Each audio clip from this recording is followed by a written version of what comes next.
Уважаемые зрители, добрый день.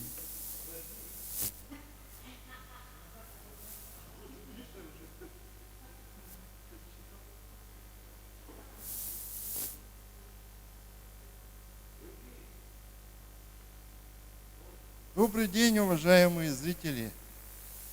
Я рад снова видеть в студии экспертов и наших гостей, уважаемых. Мы начинаем очередную передачу. На этот раз тема передачи «Коллективный иммунитет». И как всех, наверное, жителей нашей страны и всего мира, нас волнует, когда мы конкретно в республике, в стране достигнем коллективного иммунитета. И, наконец, прекратится сложная жизнь с пандемийным ковидом. И в студии у нас сегодня спикеры Ольга Валерьевна Балабкина, заместитель председателя правительства Якутии, Елена Афраимовна Борисова, министр здравоохранения республики. По ВКС у нас подключилась Изабелла Юрьевна Самойлова, заместитель руководителя управления Роспотребнадзора.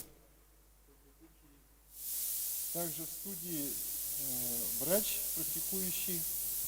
Это Виктория Петровна Васильева, врач-кардиолог Якутской республиканской клинической больницы, которая, кстати, очень интересно работала в Москве, может поделиться московским опытом.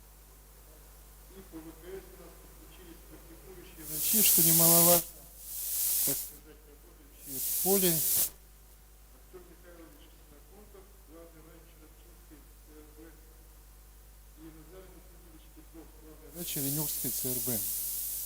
Ну, журналисты в студии это Софья Болчутей, Сахалаев, мы ведущие Игорь Савинов, Алексей Пахомов, 214, Николай Борисов, я, Елена Кузьмина, Саханьюз.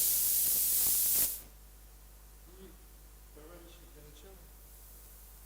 для начала давайте я приведу некоторые интересные цифры.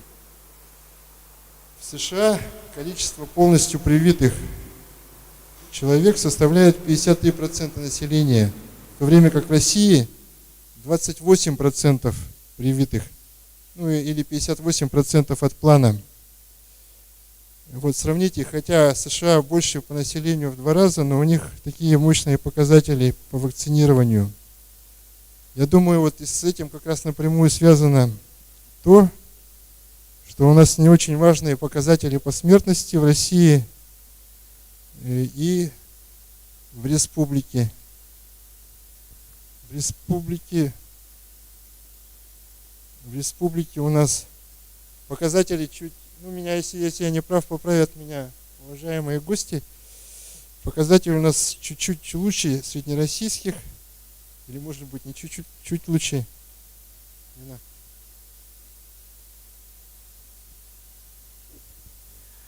Вечер добрый, очень рады видеть вас, уважаемые коллеги и наши уважаемые гости, что нашли время и подошли на нашу встречу. Хотела бы напомнить, что наш экспертный клуб работает в этом формате уже 2,5 года, и мы обсуждаем тему пандемии, борьбы с новой коронавирусной инфекцией уже не в первый раз. До этого мы обсуждали эту тему по ВКС, и на наши вопросы отвечала Ольга Валерьевна Балабкина, заместитель председателя правительства Якутии. И ни один материал, вот все журналисты, которые здесь присутствуют, посвящали этой теме. В этом формате это мероприятие у нас проходит в таком именно как сегодня, уже во 2-й раз. Мы недавно рассматривали тоже во 2-й раз тему лесных пожаров и стараемся как-то вот не отставать от повестки региональной и рассматривать все актуальные темы и вопросы, которые волнуют якутян. И сегодня мы очень рады, что мы все здесь собрались. И первый вопрос, наверное, у нас касается в целом текущей ситуации на сегодня, как у нас идет, да, и мы, наверное, вот нашим гостям хотели бы задать этот вопрос Ольге Валерьевне Балабкиной. Добрый вечер. Я благодарю экспертный клуб и здесь присутствующих журналистов за приглашение. И я думаю, что сегодня состоится такой открытый, для нас это, наверное, один из первых за последние 2 года открытых диалогов с журналистами, когда мы с соблюдением всех норм социальной дистанции при наличии вакцинирования можем ответить на те вопросы, которые волнуют. Потому что в основном мы работаем по правилам соблюдения установленных санитарными правилами в режиме либо ВКС, либо посредством брифинга. Но я бы отдельно хотела сегодня представить ребят, которые с нами присутствуют вот здесь в здании, да, как бы нашу звезду, которая у нас сотрудник, врач Якутской республиканской клинической больницы, коллеги мои представили, вот сейчас здесь на экране главный врач Чурапчинской больницы. Соответственно, почему вот мы сегодня возлагаем на Артема надежды, потому что мы не скрываем его специальность, он реаниматолог, анестезиолог, и поэтому управлял своей Чурапчинской больницей он в период пандемии, в первый заход пандемии, первые 2 волны дистанционно, потому что мы его направляли на подкрепление в другие больницы. Вот такой вот в реанимацию других больниц, потому что, в принципе, это являлось для нас более важно, и, тем не менее, Чурапча достаточно хорошо справлялась. Почему сегодня мы тоже разговариваем здесь с Артемом, мы еще хотим и привлечь внимание в Чурапчинском улусе, потому что там одни из низких результатов вакцинации. Может быть, он ответит, что происходит и каковы причины. Возможно, тогда всем вместе нам удастся, в общем-то, каким-то образом там ее сдвинуть. Вот я не вижу, Назара Назарова, Оленёкский, он тоже должен был подключиться, да, Елена?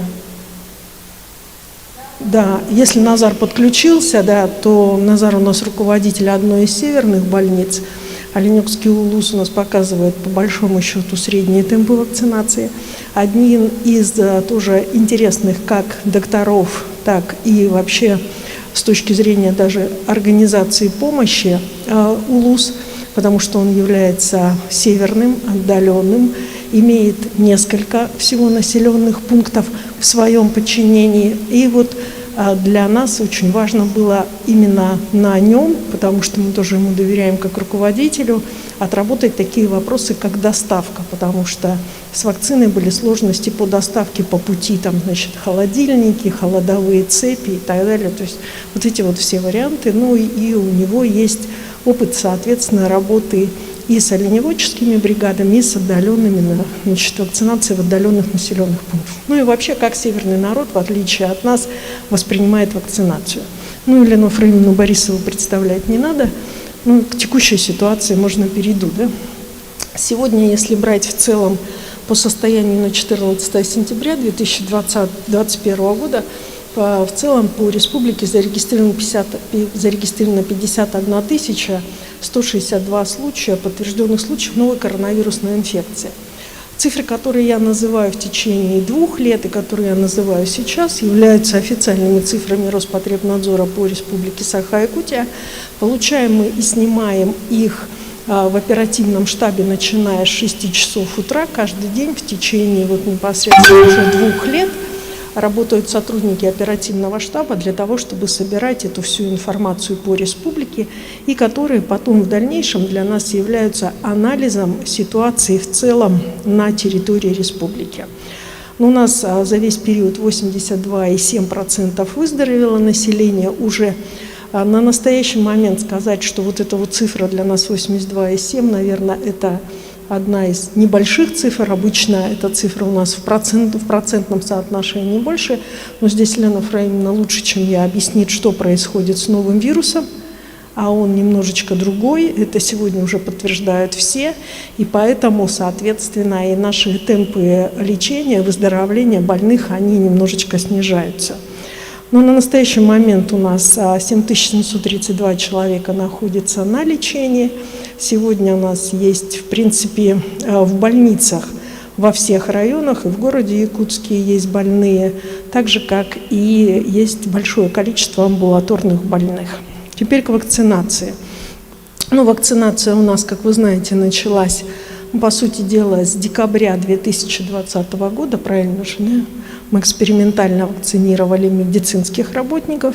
И, соответственно, где-то вот с марта-апреля мы, так же, как и вся страна, приходим к вакцинации уже не только групп, которые массовой, именно массовой, не только групп, которые являлись группами, мы сразу их понимали как группы обязательные, но и, значит, к массовой вакцинации были разные периоды наличия или отсутствия по объему вакцины на территории республики, но в целом у нас сегодня получили первую вакцину 336 144 человека, а от взрослого населения республики это 46,8%.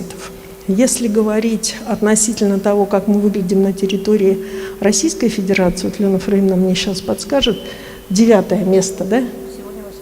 Сегодня вот 8, а 9 по темпу.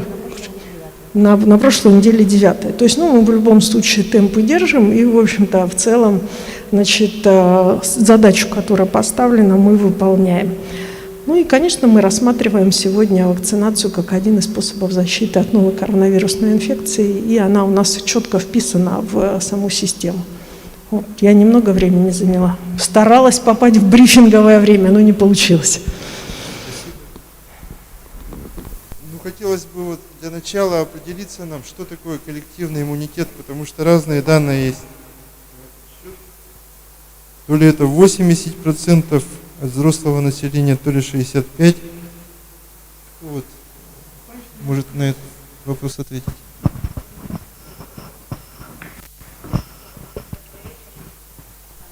Я, наверное, начну. Ага.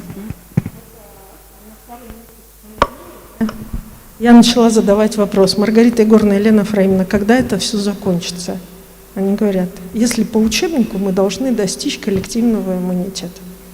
То есть работаем ровно по учебнику, потому что дала наука.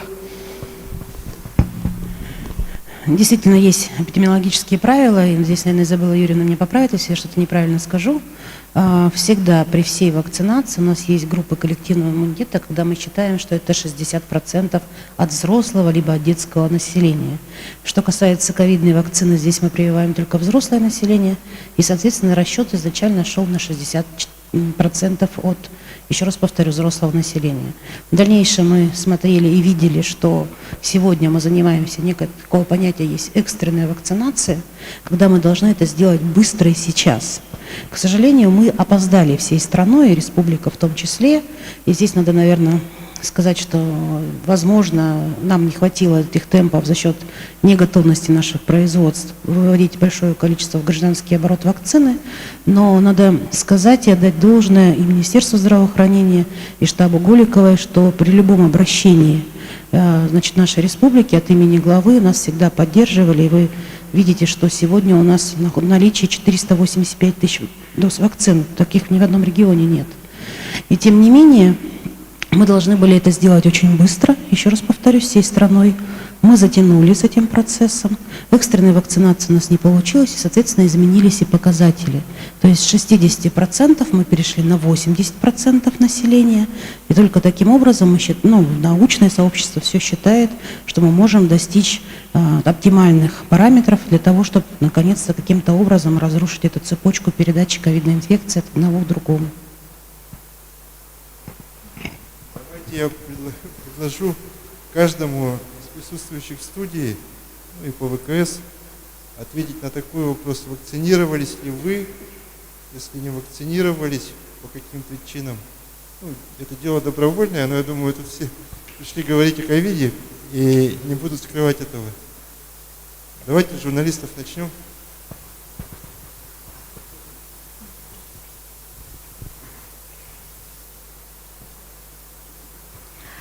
Я, наверное, начну.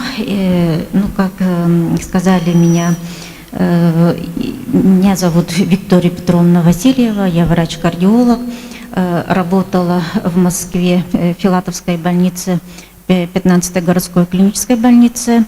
Я очно училась в аспирантуре и параллельно работала в экстренной больнице в Москве.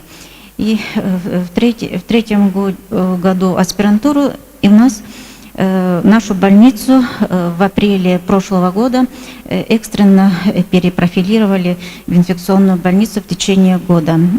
Совместно работая с нашими врачами под руководством нашего главного врача Вечерка Валерия Ивановича, да, в прошлом году неизвестно было, как лечить ковид вообще-то. Насчет вакцинации мы услышали впервые в июне месяце, потому что врачей не хватало в Москве. Департамент здравоохранения Москвы начало по России искать контрактников врачей. И в городскую больницу приехали врачи-инфекционисты из всей России, в том числе из Челябинска. С нами работала доктор-инфекционист. Вот она нам сказала по пути, вот в Новосибирске я вакцинировалась. Мы впервые тогда услышали, оказывается, есть, уже вырабатывается, уже клинику испытания проходит вакцина. Она сдала антитела, кровь на ковид, и у нее уже выработались антитела от ковида, уже 300 было. Это уже в конце июня. Мы так обрадовались. Оказывается, она очень легко перенесла не температуры, вирусная нагрузка в больнице большая была, там 1500 коек. Она очень, она тоже была рада. Все мы рады были, что, оказывается, есть ключ, потому что тогда не знали, как лечить ковид. Лечили по первой версии, которую вот издала, да, китайская версия по лечению ковида, плаквенилом, гидроксихлорохином, рибавирином, да, и антибактериальной терапией. Речь тогда и не шла и о антикоагулянтах, и то, что мы сейчас лечим, да, по 11-й версии пациентов всякими тоцилизумабами, биологическими препаратами, да. Вот так и началось. А насчет вакцинации, я первая вакцинировалась, потому что я работаю в красной зоне и спутника. Спасибо. Спутник 5. Потому что эта вакцина прошла 3 испытания, и во всем мире спутник 5, вот эту вакцину нашу признали. Спасибо. Ну, начнем меня, поскольку мы сказали журналисты, я тоже вакцинировался в апреле спутником Ви, самой распространенной вакциной. Ну и думаю, она все-таки самая действенная, поскольку самая распространенная. Ну, причины были простые, потому что мне надо было выезжать вот в другой город, неизвестно, вдруг я там заболею чем-то в другом городе. Ну и вообще я не противник не противник прогресса, и считаю вот людей, которые боятся, то, что они, ну, конечно, у нас свобода, да, выбора, но мне кажется, что они несколько отстают от жизни. Да, если кто убежденный противник вакцинации, я думаю, что все-таки на кону стоит жизнь человека, жизнь его близких, здоровье. Поэтому какие-то побочные мелкие эффекты, они не могут, наверное, остановить нормальных людей. Да, я очень хотела тоже вакцинироваться, но, к сожалению, у меня имеется временный медотвод. Как он завершится, я думаю, тоже присоединюсь к армии наших всех, кто вакцинировался. И кому тогда?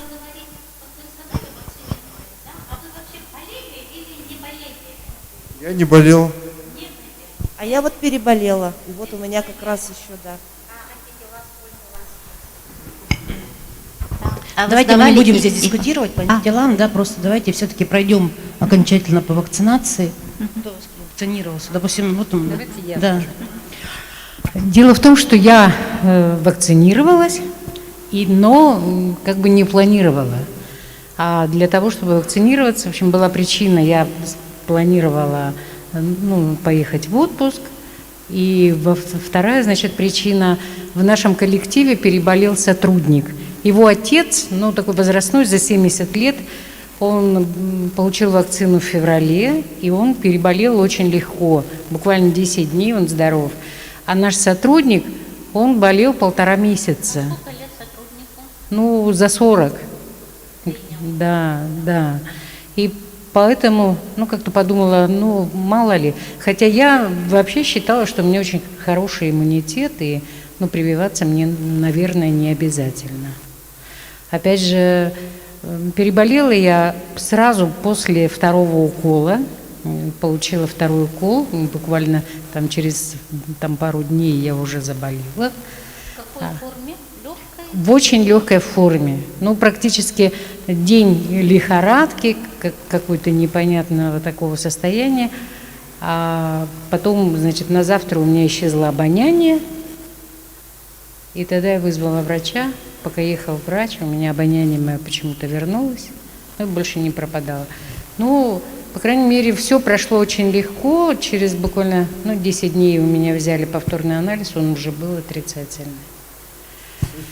Единственное, что меня беспокоит во всей этой истории, это отдаленные последствия. Вот сегодня, я как бы бодра и здорова, как бы себя хорошо чувствую, да.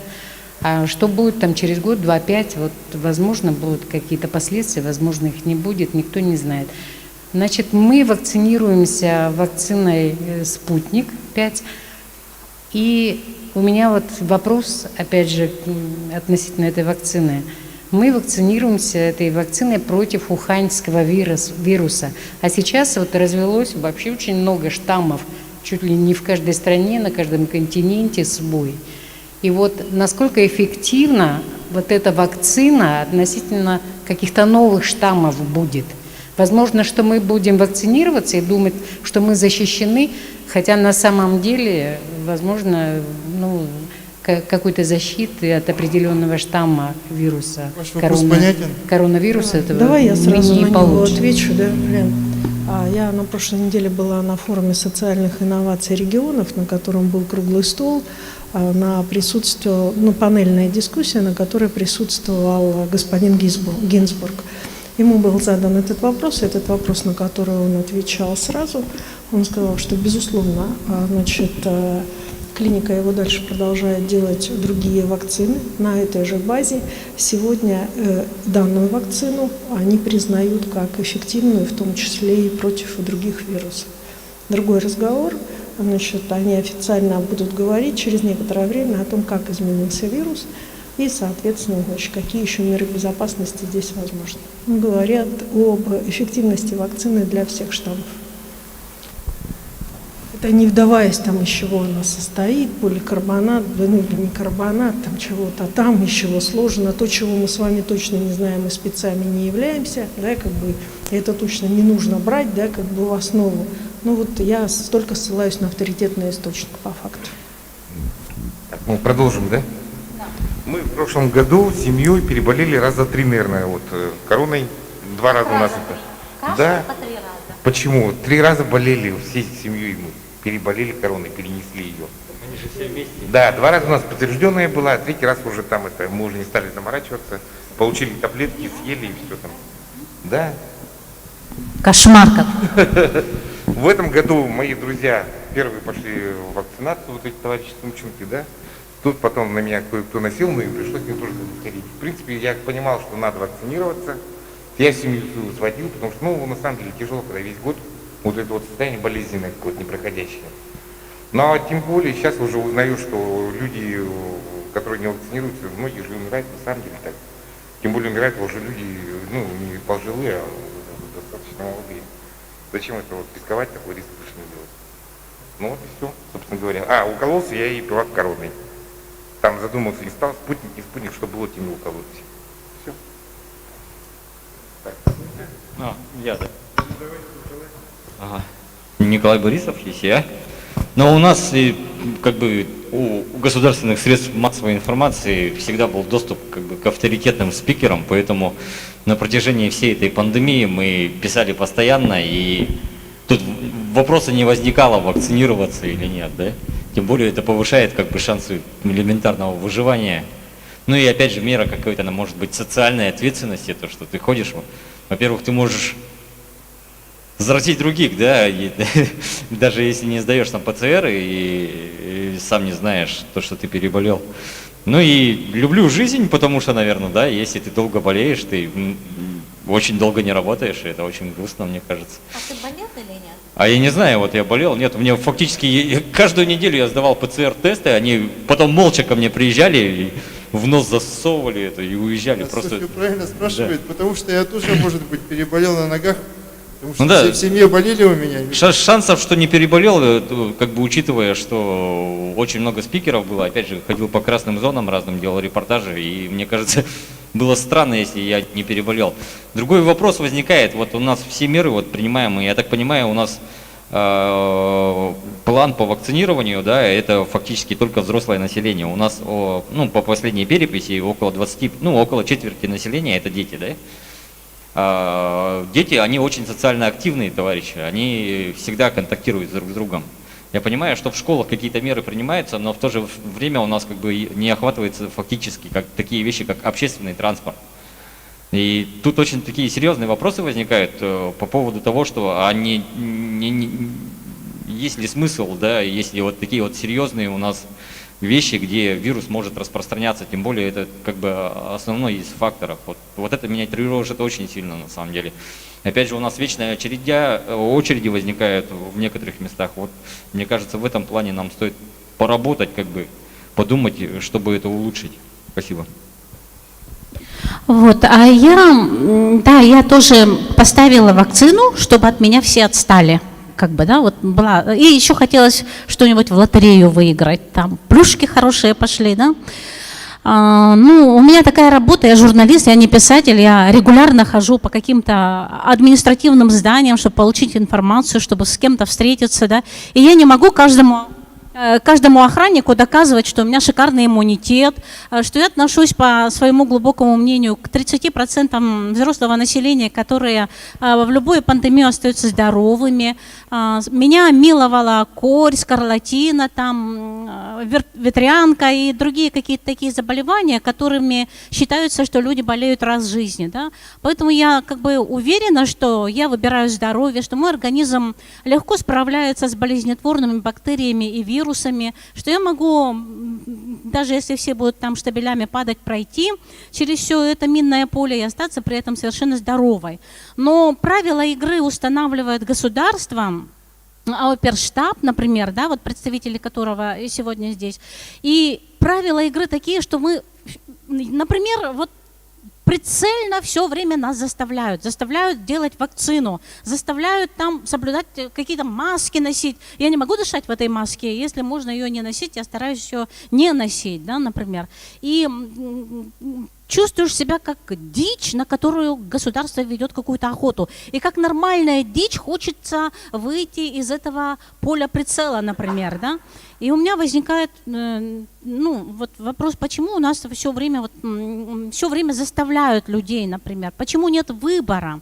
Ведь может быть у взрослого человека выбор без того, чтобы его не лишили там премии, каких-то этих, например, да, чтобы у человека был выбор. Это его жизнь, это его самочувствие, например, да, при этом это просто, как вам сказать, как вам объяснить, да, что это не страх вакцинации, страха нету, также нету и страха перед этими заболеваниями, я просто не пускаю их в свое информационное поле, я регулярно работаю с этой информацией, все время, ежедневно мы ставим данные штаба, например, но меня все время волнует, почему мы ведем статистику только по ковиду, а почему мы не ведем статистику по другим заболеваниям, разве от них меньше людей ими заболевают, разве меньше людей болеют ими.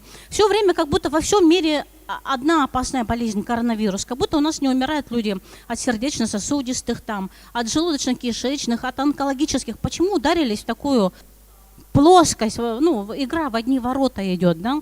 Вот в Сингапуре, например, сказали, все, этот COVID-19 пришел всерьез и надолго, и надо привыкать с ним жить, да. Страдает экономика, страдают как бы психологический климат, моральный климат в обществе. Больше мы вести эту статистику не будем. То есть они там делают вакцинацию, лечат заболевших, да, но они не бомбят этим каждый день свое население, что кто-то заболел, сколько человек заболели, сколько человек умерли, бойтесь, это предполагается, да. А почему у нас вот так вот террор идет этим коронавирусом?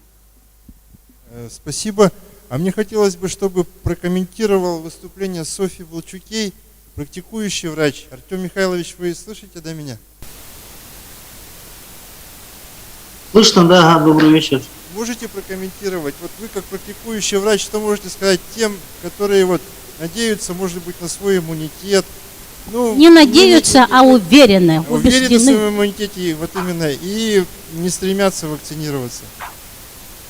Ну, я бы тут начал с того, что болезнь-то новая, вирус новый, и ею страдает весь мир сейчас в данное время. Ну и в частности наша республика, в частности мой район, скажем, да, Чурапчинский. И я бы ничего не говорил, если бы люди не умирали. Как вот носители хронических заболеваний, скажем, ну, сопутствующие заболевания, которые имеются. Вот если бы люди не умирали бы, вот не было бы таких ограничений, скажем, таких попыток, да, сделать вот этот ответ такой, ну, по вакцинации. И следует сказать, что вот 70 стран мира получает нашу одну вакцину, вот Спутник Ви. По сути, это 3,7 миллиарда человек, получается, получает нашу вакцину. И получается, что 70 стран президентов ну, не будут же проводить геноцид над своим населением. В первую очередь учителей, там, медиков, полицию. Поэтому я думаю, эта политика правильная. И только коллективный иммунитет. И, ну, вы же знаете всю историю, если человечество взять, сколько было этих у нас пандемий, эпидемий, то побеждала только вакцина. А в частности меня, то я получил в январе Спутник Ви. И вот Ольга Валерьевна же сказала, что вот последний раз я в Нюрбе был к концу года по решению оперштаба. И когда приехал, у меня даже ИФА больше 10 было, но я все равно получил вакцину, ну, слава богу, все хорошо. Сейчас я вот на этой неделе должен ревакцинацию уже получить, тоже независимо, ну, либо Спутник Ви, либо, ну, Спутник Лайт. Поэтому я считаю, вакцинация это единственный выход и вообще решение вот этой болезни. А вот вы сказали, что люди умирают. А какой вот рейтинг коронавируса? Вот на первом месте от коронавируса по количеству умерших или какие-то другие заболевания все-таки больше? Нет, ковид именно она вызывает осложнения, связанные вот с сосудами. Она же вот вызывает осложнения, когда даже люди, переболевшие, потом получают осложнения от этого ковида, если вовремя не лечить и даже, ну, не вакцинированы. Ну, плохо, что сейчас вот люди, которые умирают, они все в основном не вакцинированы. Вот вакцина-то реально помогает. Изабелла Юрьевна, вы слышите нас, да? Изабелла Юрьевна. Пока Изабелла Юрьевна подключается, я могу... Изабелла Юрьевна, вы слышите нас, да? Добавить по смертности я могу просто... Да, Елена Ефраимовна, да, пока Изабелла Юрьевна подключается, я хотела бы ответить на ваш вопрос. Мы ведем статистику любого заболевания. У нас их более 1000 нозологических групп, и каждую нозологическую группу мы, естественно, мониторируем. Однозначно, что заболевания сердечно-сосудистой, онкологической, травмы, они имеют лидирующие позиции. Но такого темпа смертности одномоментного, как при ковиде, наша страна, мир, республика еще не знает. И вот цифры, коллеги, в самом начале говорили по летальности. 2,18 у нас сегодня по республике. Это большие цифры. 7,9 у нас общая смертность по республике. 7,9. А по ковиду резко, вот за 1,5 года мы потеряли очень большое количество человек. И не надо думать, что это только одни старики. Да, это было в первую волну так. Но сегодня мы уже видим молодое поколение, и мы с ужасом с Ольгой Валерьевной вспоминаем случай, когда погибла 28-летняя девочка. Да, она, конечно, с серьезными патологиями была, она тяжело коморбидным состоянием, тяжелым, сопутствующими заболеваниями. Да, но человек погиб 28 лет. Мы видим, вот о чем говорит Артем Михайлович сегодня, когда люди выписываются в тяжелейших состояниях, выводим, врачи просто, я не знаю, простите за выражение, костьми ложатся, всю душу и сердце отдают, стоя у постели больного. И у них же тоже должен быть выбор, они тоже должны пойти к своей семье. Почему они должны 1,5 года стоять в этих СИЗах? Вы не представляете, как это сложно. Час невозможно простоять. Вот я ходила, и мне час уже плохо, а люди сутками стоят. У них разве не может быть выбора? Пойти к своей семье, жить со своей семьей. Вы помните, первые полгода они жили абсолютно изолированно от своих детей. Это же тоже право выбора.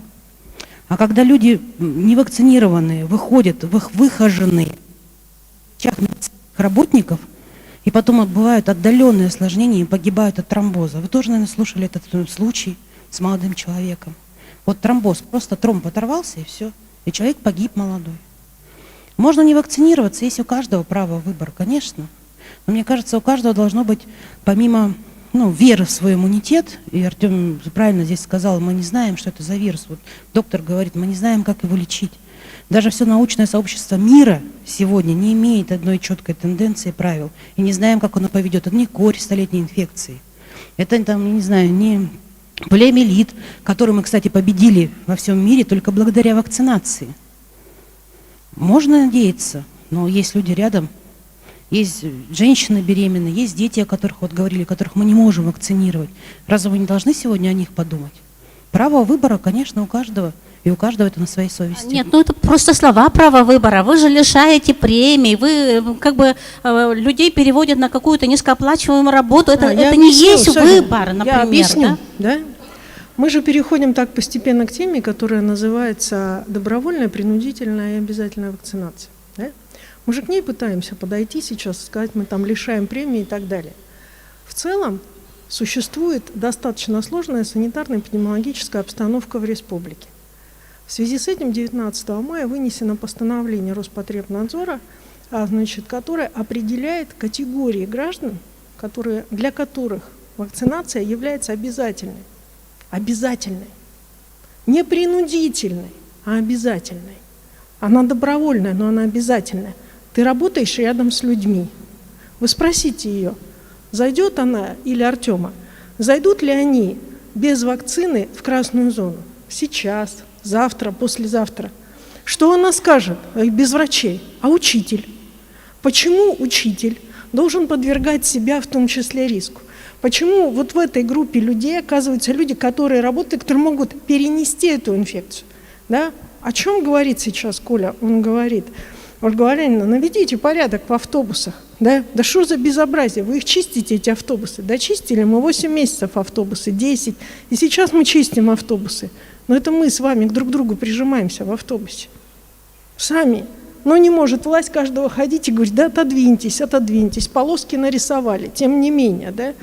И будут вопросы, связанные и с лишением премии, и будут непосредственно варианты, связанные с тем, что мотивировать дальше будем продолжать.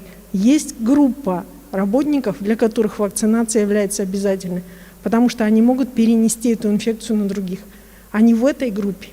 Да, она добровольная, безусловно. У нас еще стиль такой, да? Запугать и еще раз запугать, например. Можно же, наверное, как-то что-то такие, какие-то слоганы, которые людям дают, вдохновляют, повышают вибрации. Человеку, у которого хорошее настроение, человеку, у которого высокие вибрации, он не пустит в себя никакую болезнь. А человек, который запуган, зашуган, он-то в первую очередь и заболеет. И если со всех этих информационных льется, как это ужасно, как это, то волей-неволей программирование людей, получается, идет. На самом деле... Лена Ефремовна, да. Вот к вопросу о запугивании, да. И в зале есть только один человек, которого я запугивала. Это Алексей Пахомов. Да? Значит, так как он, я знала прекрасно, то есть я видела его вот этот человек, которого я реально запугивала. Он 3 раза Почему именно его? Потому что, когда, непосредственно мне показали его медицинскую карту, я поняла, что через некоторое время его запугивать не надо будет. Нужно будет звонить Лене Афраимовне и говорить, спасай. Есть человек, который, вот его я запугивала, я говорила, Вы до сих пор не дошли? Да? Вы что? Так, как вы сегодня не сходили? Он говорит, у меня сегодня то-то. Я говорю, сходите. Да? И то есть это происходило так. Относительно людей, даже когда я выступаю на брифинге, Елена Фраимовна, обратите внимание, я благодарю тех, кто сегодня вакцинировался. Я говорю, спасибо тем. Я каждое утро поддерживаю медиков, которые заходят и смотрят в глаза тем, которым они не могут уже ничем помочь. Вот они просто не могут. Поэтому сказать о том, что власть запугивает, ну, мое мнение, от того, что даются цифры, это было, чтобы общее понимание. Что происходит? Что он не ушел, и не более того. Никто не ставил цели запугивать. Никто. Не надо бояться его. Мне кажется, вот еще вот такая больная тема волнует всех родителей, буквально, да, детей, которые учатся в школе. Это дистанционное обучение, чтобы быстрее от него избавиться как-то. Тем более, вот у меня сын в выпускном классе, скоро сдавать ЕГЭ, да, а не секрет, что дистанционное обучение ни к чему хорошему не приводит. Изабелла Юрьевна, давайте мы вам слово дадим. Слышите нас, да? Вы что скажете вот людям, которые... Вас не слышно? Вас не слышно? Включите звук. Я уже включила звук. А вот так теперь слышно хорошо. Что вы скажете тем, кто надеется на свой иммунитет, кто уверен в нем, ну и не спешит вакцинироваться?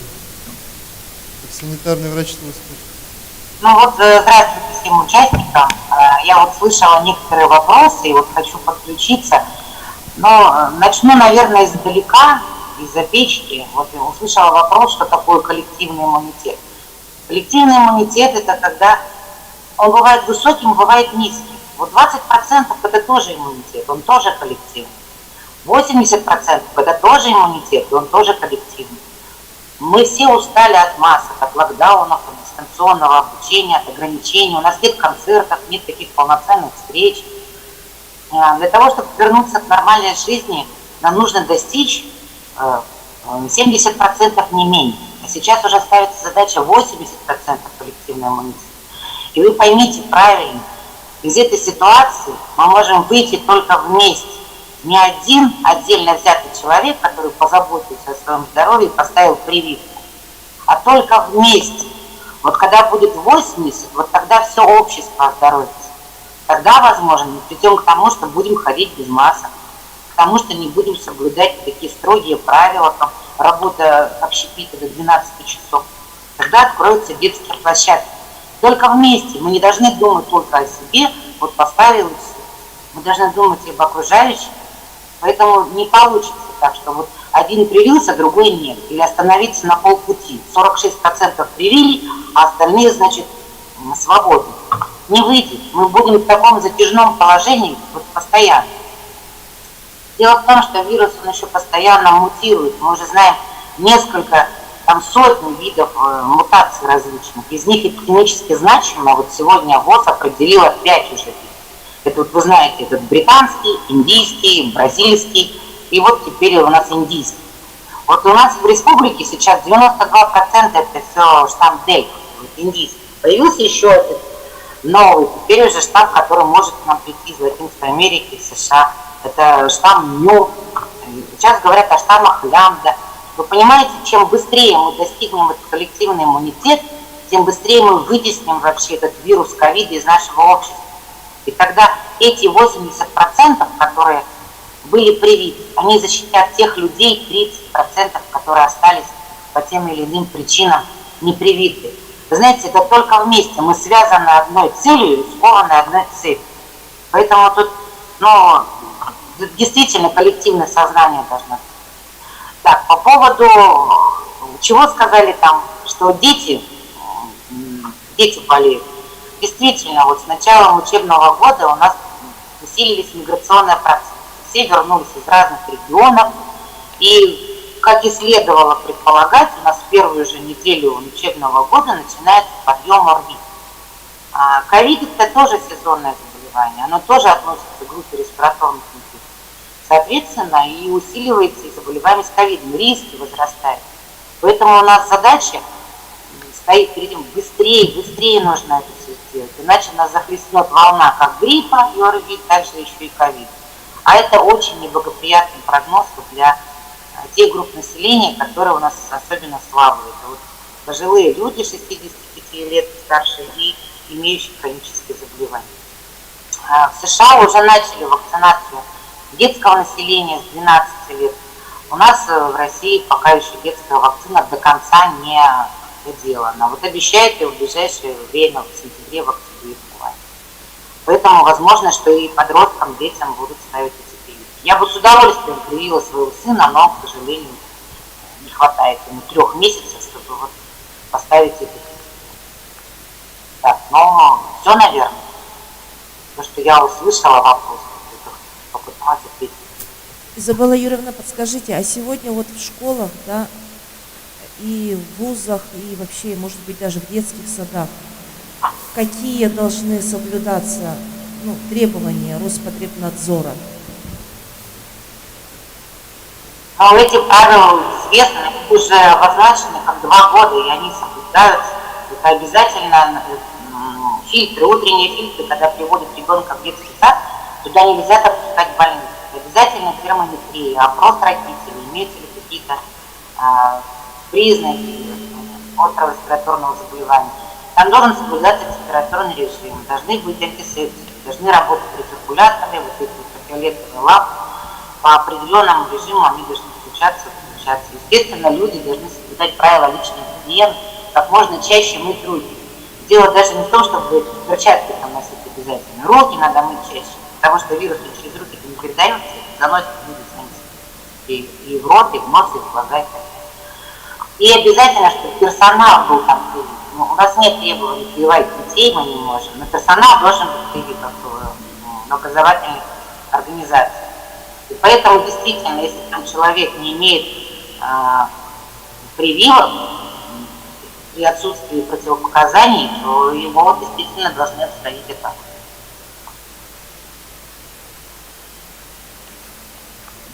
А как часто надо делать ревакцинацию? Я, наверное, отвечу. Значит, изначально у нас были мнения всей Российской Федерации, что это через год. Но, повторюсь, мы с вами вошли в этап экстренной вакцинации, и поэтому сегодня, согласно методическим рекомендациям, это каждые полгода. Вот я, допустим, по себе хочу сказать, что я уже и ревакцинировалась, не только вакцинировалась, но уже и ревакцинировалась, причем не только себя, но и всю свою семью. Когда меня спрашивают, вы министр, вы просто обязаны. Ничего подобного. Я в первую очередь повела на вакцинацию свою маму, которой 70 с лишним лет, и повела своих детей, которые там 20 и 27 лет. И тоже в том числе и мои родственники, они тоже уже все ревакцинированы. Поэтому я, как врач, наверное, воспитанный на том, что вакцинация – это действительно единственное спасение от любой инфекции. Просто для себя не мыслю, как можно не вакцинироваться при какой-то инфекции. Для меня это обязательное правило. И правило для всей моей семьи. Я никогда в жизни своим детям не делала метод от гриппа. Вот сейчас грипп придет, я и от гриппа их отвакцинирую. Мама у меня привита Превинаром, как возрастной человек. То есть все вакцины, которые сегодня существуют, я считаю, что они существуют не просто так. Это основная стратегическая задача остановить любую инфекцию. Причем, вот возвращаясь к тому вопросу, когда вы говорите, нас заставляют, для меня непонятно, к примеру, когда повар идет работать в тот же пионерский лагерь, у него есть обязательство привиться, допустим, от гепатита А или Б. Ни у кого не возникает сомнений, все идут и прививаются, потому что без этого не возьмут тебя на работу. Это его обязанность, он декретированная группа. Когда там человек егерь, он обязательно должен от клещевого энцефалита привиться. Никто не возражает, идет и прививается, причем чаще всего даже за свой счет. А сегодня вакцина бесплатна. Кроме того, когда мы едем с вами в Африку, мы обязаны привиться малярии, я не знаю, или в какую-то там западную страну, эндемичную по тому или другому заболеванию. Мы идем, добровольно прививаемся платно. Ни у кого не возникает вопросов. Но когда же сегодня говорится о ситуации, которая действительно катастрофически сложная, и должно быть прийти определенное самосознание, мы почему-то считаем, что нас навязывают к нам, что-то еще говорят. И вот вы говорите, я очень позитивный, эмоциональный человек. Я с вами согласна в части того, что действительно здоровье очень много зависит от именно собственного самочувствия, самонастроя. Это все прекрасно, замечательно, поддерживаю вас в этом абсолютно. Но с другой стороны, любая информация в том числе слышится тоже так, как мы хотим ее воспринимать. Нельзя же, говорят оптимист и пессимист, что стакан наполовину полон, наполовину пуст. И когда Ольга Валерьевна брифингует каждый день и говорит такое-то количество человек, у нас же есть масса людей, которые хотят знать ситуацию. То есть это просто постоянное информирование, ни в коем случае это не запугивание. То есть как воспринимает каждый слушатель ту или иную цифру. Да, и вот, кстати, Соня, знаешь, говоря на этот вопрос, я опять к Гинзбургу, да? Я же, вы прекрасно знаете, что я не медик, я юрист. Я могу только ссылаться на авторитетные источники. И вот у Гинзбурга на прошлой неделе именно на форуме прозвучала такая мысль. Вакцинация должна стать такой же привычкой, как чистить зубы. Это сегодня правило. Вакцинация от коронавируса. Мы пришли в эту, значит, непосредственно, он пришел, он уже живет вместе с нами, этот вирус. Как чистить зубы? Вот точно так же должна быть и вакцинация от коронавируса. Поэтому сегодня вот Лена Фраимовна говорит, что уже мы исходим из того, что ревакцинация один раз в полгода, да, может быть даже этот как бы срок, да, может быть он и чаще будет, да, но вот, например, с учетом того, что первые 1,5 года я практически вообще никуда не двигалась, не выходила, да, у меня меньше было страхов. Сейчас, даже исходя из того, что я ревакцинирована, да, то я уже начинаю смотреть в сторону Елены Фраимовны и начинаю спрашивать, ну, через сколько поставим? Вот реально, да? А я очень позитивный человек, вот я стараюсь, да, и вот к вопросу говоря... Стоит только начать, и конца этому да, не конца будет. этому не будет, да? И вот сейчас вот я скажу, да, к вопросу о позитивности. Вы знаете, с чего вот утро после того, как я сводку посмотрела, да, как бы, значит, я звоню Елене Фраимовне вот уже на протяжении 2 лет. И вот это уже такая вот традиция для того, чтобы понять ее состояние. И поверьте, пока я не услышала, что Елена Фраимовна улыбается и засмеялась, она на работу не выходит. Я буду ее мучить, значит, говорить, ну что там у тебя, то другое, я ее буду как-то подбадривать. И вот пока я не услышу вот ее смех, я как бы спокойно на работу не выхожу. Все, я поняла, все нормально, все нормально настроены, заходим. Вот в эту ситуацию заходим ровно такими, какими мы есть. С лицом, с состоянием заходим. Нам тяжелее всех. Потому что вся страна попала в эту ситуацию, и она действительно сложная. И вот когда они, медики, говорят о коллективном иммунитете, мы как будто не слышим, что они говорят. А на самом деле они говорят о барьере, который должен быть. И когда мы первые разы говорили, разорвать цепочки, не передавать, а сейчас просто барьер, чтобы он не усходил. Это вызов человечеству. Можно сказать? Вопрос, да, я предлагаю немножко отступить от темы. Вот тут прозвучало в нашем разговоре то, что не найдено лекарство, да, от этой болезни, или немножко по-другому как-то. Не знаем, как лечить. Да, вот вы можете прояснить, да, все-таки какие-то вот такие эффективные лекарства появляются, да, насколько они широко используются в Якутии? Елена Фраимовна. Ну, я начну, наверное. Да. Практически доктор скажет, а я резюмирую. Ну, мы работаем по версии 11 по ВОЗу, да, ВОЗ издал 11-ю версию лечения ковида. Мы от этой рекомендации ни на шаг, ни налево, направо не отходим. Мы работаем по рекомендации, там, значит, все по полочкам написано, легкое течение, как лечить, средней степени тяжести, как лечить, и тяжелой степени, как лечить. Значит, по сравнению с прошлогодним ковидом и с прошлогодними рекомендациями, да, в 11-й версии появились биологические препараты. В прошлом году, когда все начиналось, я говорила, что как лечить, никто не знал. Наша больница издала рекомендации по лечению ковида, как обычно лечили, как обычно пневмонию.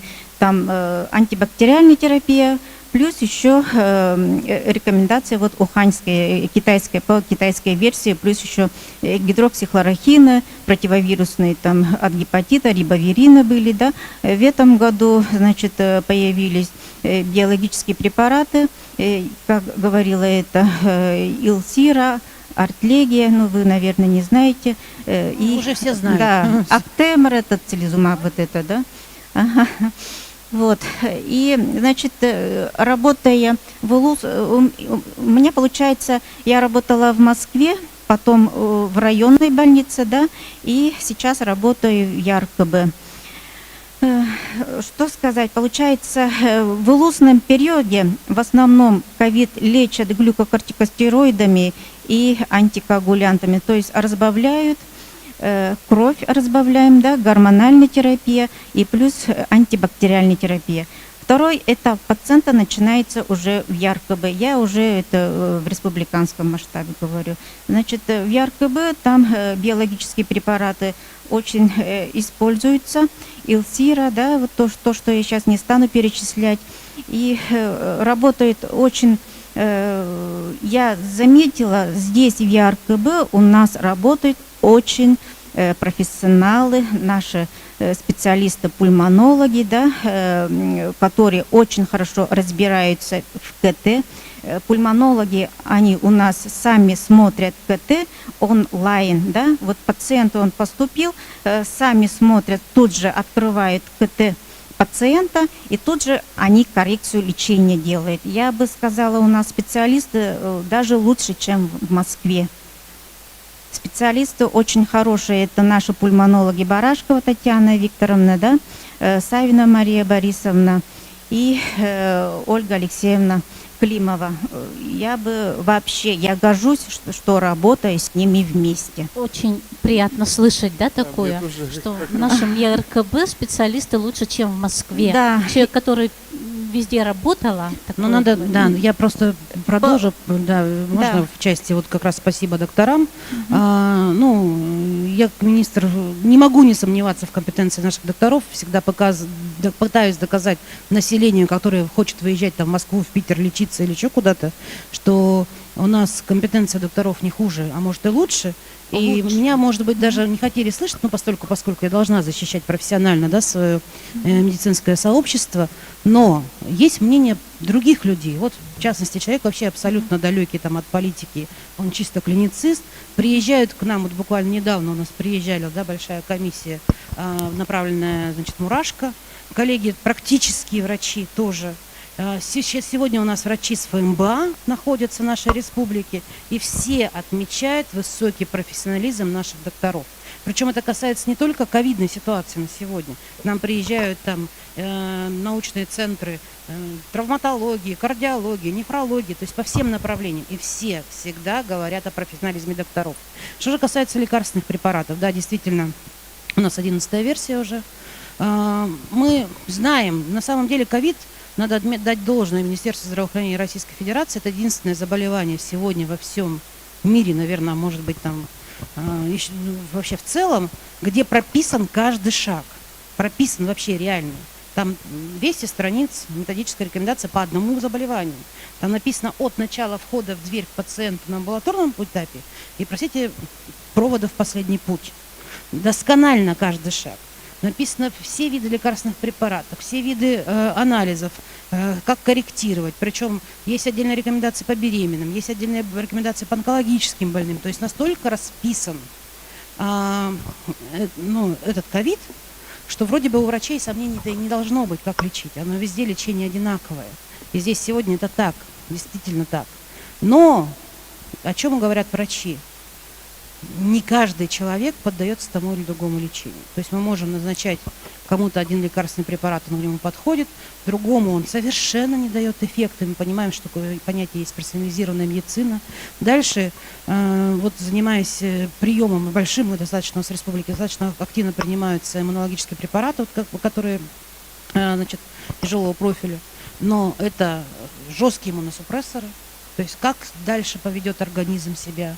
Мы принимаем достаточно высокие дозы антибиотиков, причем антибиотики не принимаются при вирусе, они в основном уже на осложнение, на слойку, скажем так, вирусной пневмонии.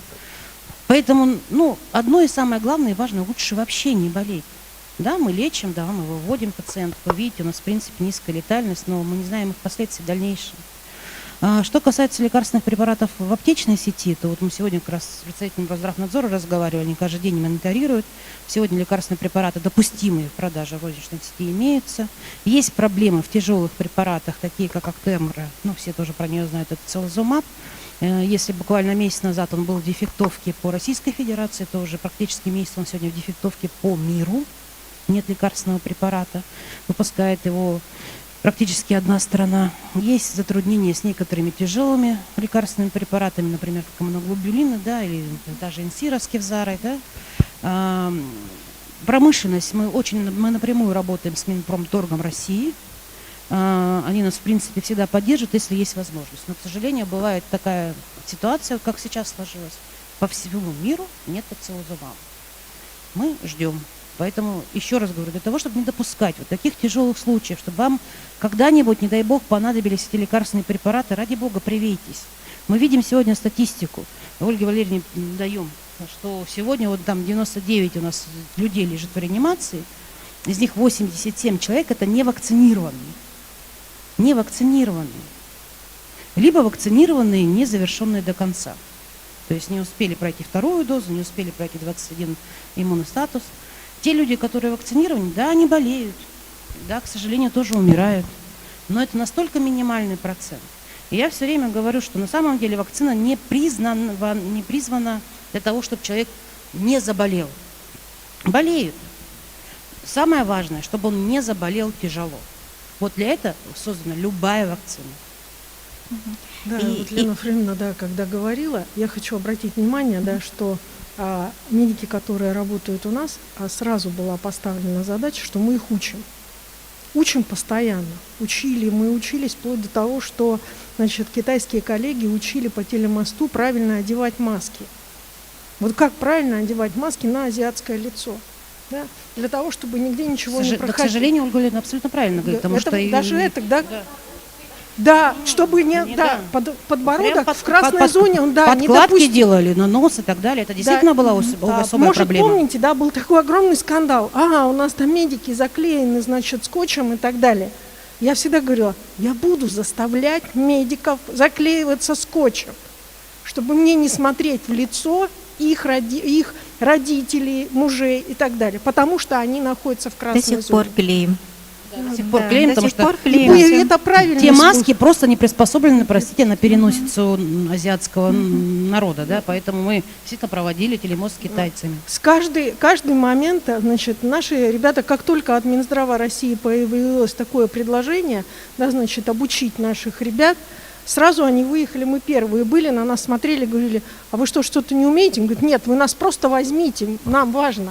Наши ребята сразу выехали и обучались. Метод рекомендаций, да, как бы у нас вот немножко всегда за спиной у нас оказывается главный наш эпидемиолог республики, инфекционист, правильно, да? Инфекционист – это маленькая хрупкая женщина, Сардана Ивановна Федорова. И она выносит вот эту вот всю, значит, вот эту тяжесть этого процесса уже в течение 2 лет. У нас были большие сомнения тогда, когда возникла ситуация. Она лишь только 2 или 3 месяца всего работала и попадает сразу на ковид. Сначала на корь. Вначале она попала на корь. 2 дня Потом работала, она 2 дня работает, и она попадает на корь. А как вы помните, конец декабря у нас была колоссальная вспышка. И вот это вот, в моем понимании, это девочка. Да, и вот сегодня она правильно, грамотно, да, в составе министерства все выстраивает. А мы просто ее закрываем для того, чтобы она могла нормально себя ощущать. Многие вопросы психологически при таком управлении просматриваются. Поэтому у нас действительно хорошие доктора. Ну, хорошо, да, вот у меня вот пара вопросов есть. Вот сколько у нас сейчас стационаров в Якутске, к примеру, находится, да, по лечению коронавируса? Достаточно ли у нас медперсонала для обслуживания, опять-таки? Вот мы слышали, что санитаров сейчас, к примеру, мало там или не хватает где-то каких-то стационаров, есть такая проблема. Пока Лена Фраимовна цифру достает, да, вот еще один вопрос. Санитаров, я однажды зашла в красную зону, на Губина, значит, меня встретили 2 огромных санитара, я говорю, парни, вы откуда? Они говорят, ну, деньги летом зарабатываем, значит, я говорю, юристы. Я говорю, юристы они? Да, юристы. То есть мы принимаем, то есть ту работу, которую должны выполнять санитары, нормально выполняют, поэтому у нас сказать, что у нас там какая-то недостаток в кадрах, его нет.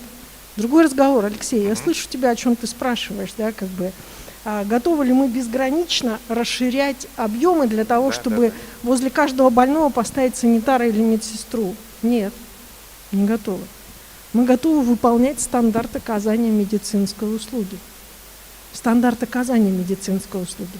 Вот он, сколько он подразумевает, так сегодня все стандарты у нас во всех больницах выполнены. Если есть у нас какие-то проблемы в районах, то, соответственно, туда просто уходят бригады, временные бригады. Даже вот сегодня, когда приехали специалисты, значит, по предложению вот Айсен Сергеевича Мурашко, отправлял на министра здравоохранения, мы просили своих выйти на время из красной зоны и заводили этих специалистов. То есть сказать, что есть вакансии, их нет. И еще вопрос, да, ну это вот, я не знаю, кому его адресовать, но вопрос, ну, я вот смотрел прямой эфир ваш Верхневилюйский, и там постоянно какие-то женщины там нападали, там и спрашивали, да, вот, вы меня лишили работы, из-за вас я осталась без работы, там, кто моих детей будет кормить и так далее. Ну, то есть вопрос такой есть, да, и как бы надо, наверное, как-то ответить, что делать с таким. Еще раз, да, раз это был мой эфир, то я на это и отвечу. Ну. Я относилась к людям, людям нужно относиться бережно. Обратите внимание на риторику, вот почему я благодарна Ясе, да, как бы вот Коля Борисов здесь сидит, потому что если взять и сложить все заголовки Ясе вот тех брифингов, которые проходят, там нет количества, столько-то. Там есть четкая ситуация, как она развивается. У нас, например, мы посмотрели по анализу, пошли беременные. Сразу идет мой посыл. Товарищи, берегите беременных, вакцинируйте того-то. Да? Значит, возникла другая, пожилые, вы помните, пожилые, пожалуйста, берегите своих пожилых. Коллеги, у нас пошли эти самые семейные случаи, да? Они же у нас не просто так возникают. Мы анализ взяли, Изабелла Юрьевна дала, звонит и говорит, ну все, пошли опять, значит, юбилеи, танцы и так далее. Хорошо, давайте, да, мы выведем ее на эту самую. Поэтому в данной ситуации, когда вот на брифинге, я всегда говорю о том, что да, есть категория, которая обязательна. Да? Есть категория, они сегодня выбрали. Поэтому я говорю работодателям, находите диалог.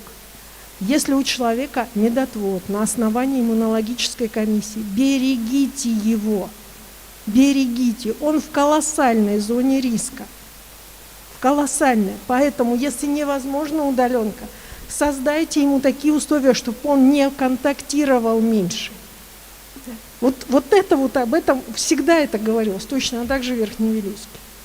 Да, потому что речь не идет о том, что мы всех оставляем, берегите, их надо беречь, но их именно беречь надо, как беременных. Спасибо, но у нас тут не охваченные еще есть гости, и не законченный вопрос по поводу вакцинации. Афанасий Семенович подключился, Владимиров. Вы нас слышите, да? Вы болели, да, вакцинировались. У нас тут, когда вас не было, мы всех опросили, все рассказали, вот, потому что тема ковидная, и, в принципе, никто ничего не скрывает. Добрый вечер. Несколько неожиданно не ожидал вопроса. Мне вот тут мои знакомые скинули ссылку о том, что идет разговор, надо вакцинироваться или не надо. Ну, и когда я включил, я увидел своих коллег, да, Елену Фраимовну, Ольгу Валерьевну, и решил их поддержать при своем присутствии. Потому что, да, действительно, я переживаю за их работу, и насколько они самоотверженно уже больше года работают, в каком темпе, режиме, это, наверное, не каждый знает. Ну, вопрос был задан, болел ли я? Да, я болел, и достаточно так серьезно болел. Спасибо врачам под руководством Татариновой Ольги Викторовны. Они очень профессионально и достаточно так с вниманием относились. Болезнь, ну, те, кто болел, конечно, знают,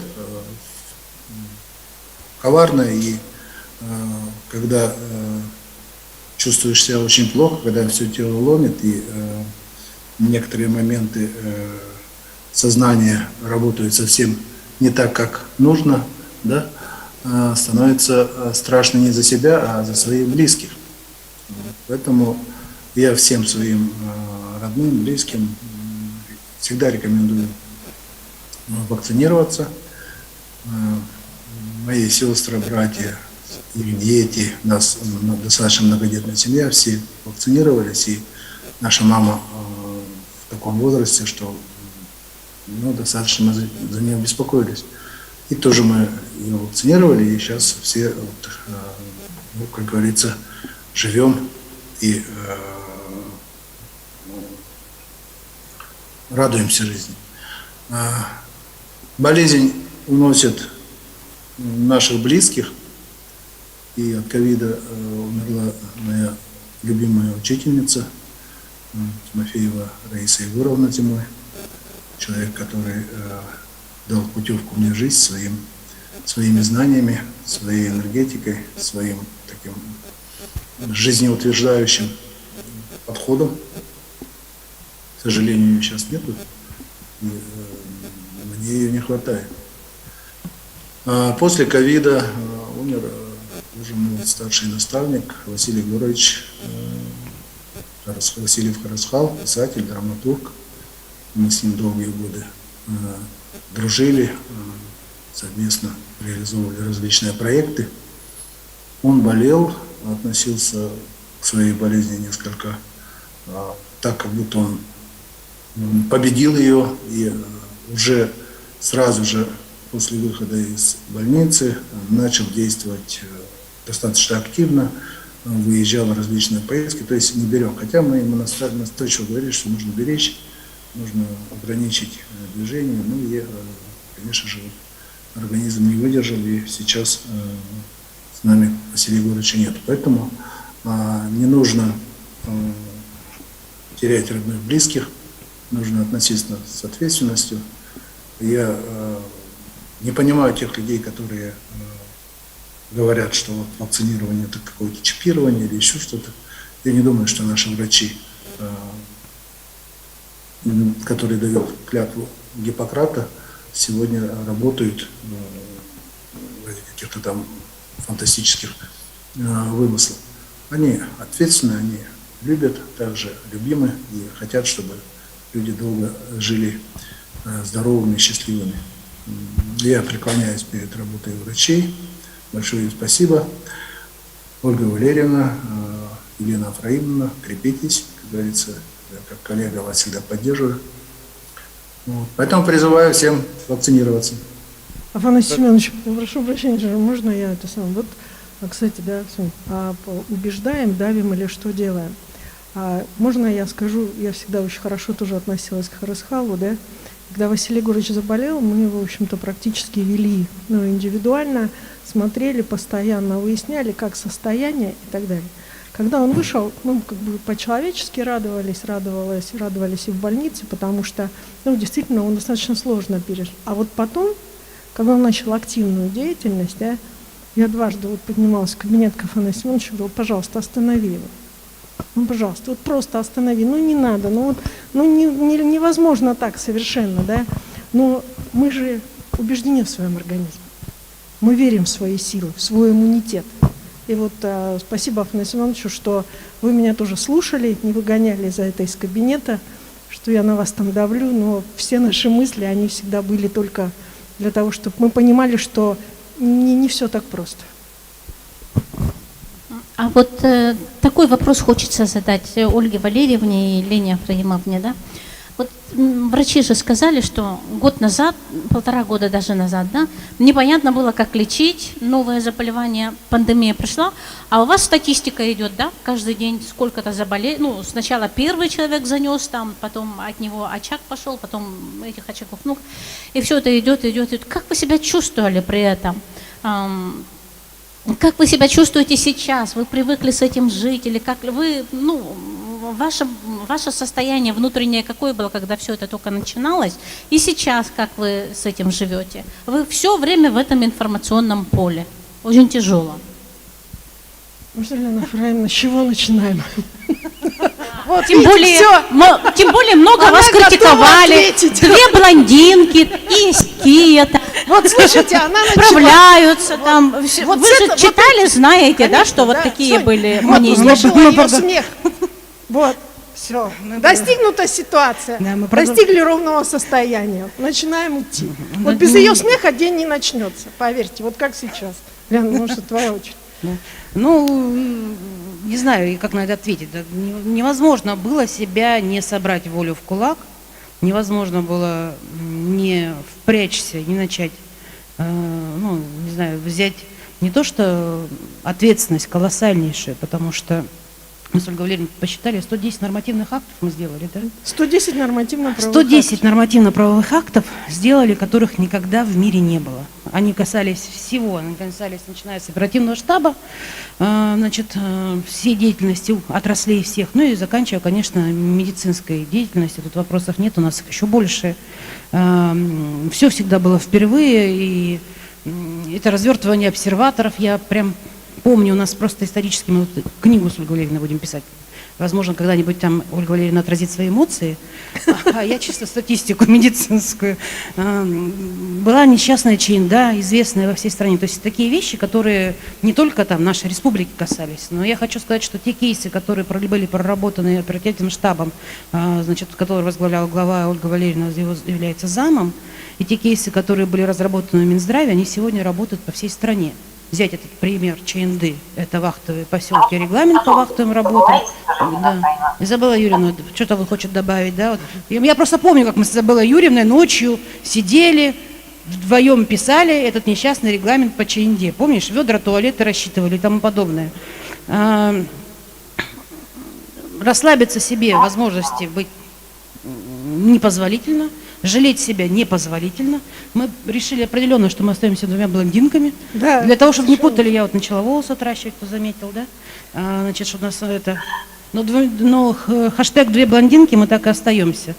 И... Вот тогда на том этапе, вот, на первоначальном, когда еще были, когда не было еще ковида, да. Знаете, тогда стояла задача такая, не допускать эту инфекцию как можно дольше. Потому что лекарств нет, СИЗов нету, ИВЛ нету. Масок нет. Как разворачивать там что, пока не знаю. Поэтому самое главное не допустить большого количества. Поэтому охраняли границы.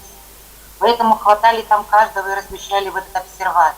Поэтому в каждом районе было развернуто много обсерваторов. За это время там и скорую помощь учили, и всех инфекционистов и стационары разворачивали. Вы знаете, это время только выяснили, время. Сейчас уже лекарства есть, СИЗы есть, врачи уже все знают, все регламенты написаны. Поэтому сейчас, с одной стороны, легче, у нас уже вакцина появилась. И теперь очень удивляет, когда люди, имея все это, зная все это, они все равно продолжают сопротивляться. И вернемся к теме прививок, я хочу сказать. На самом деле все понимают пользу прививок. На самом деле все знают, что они полезны.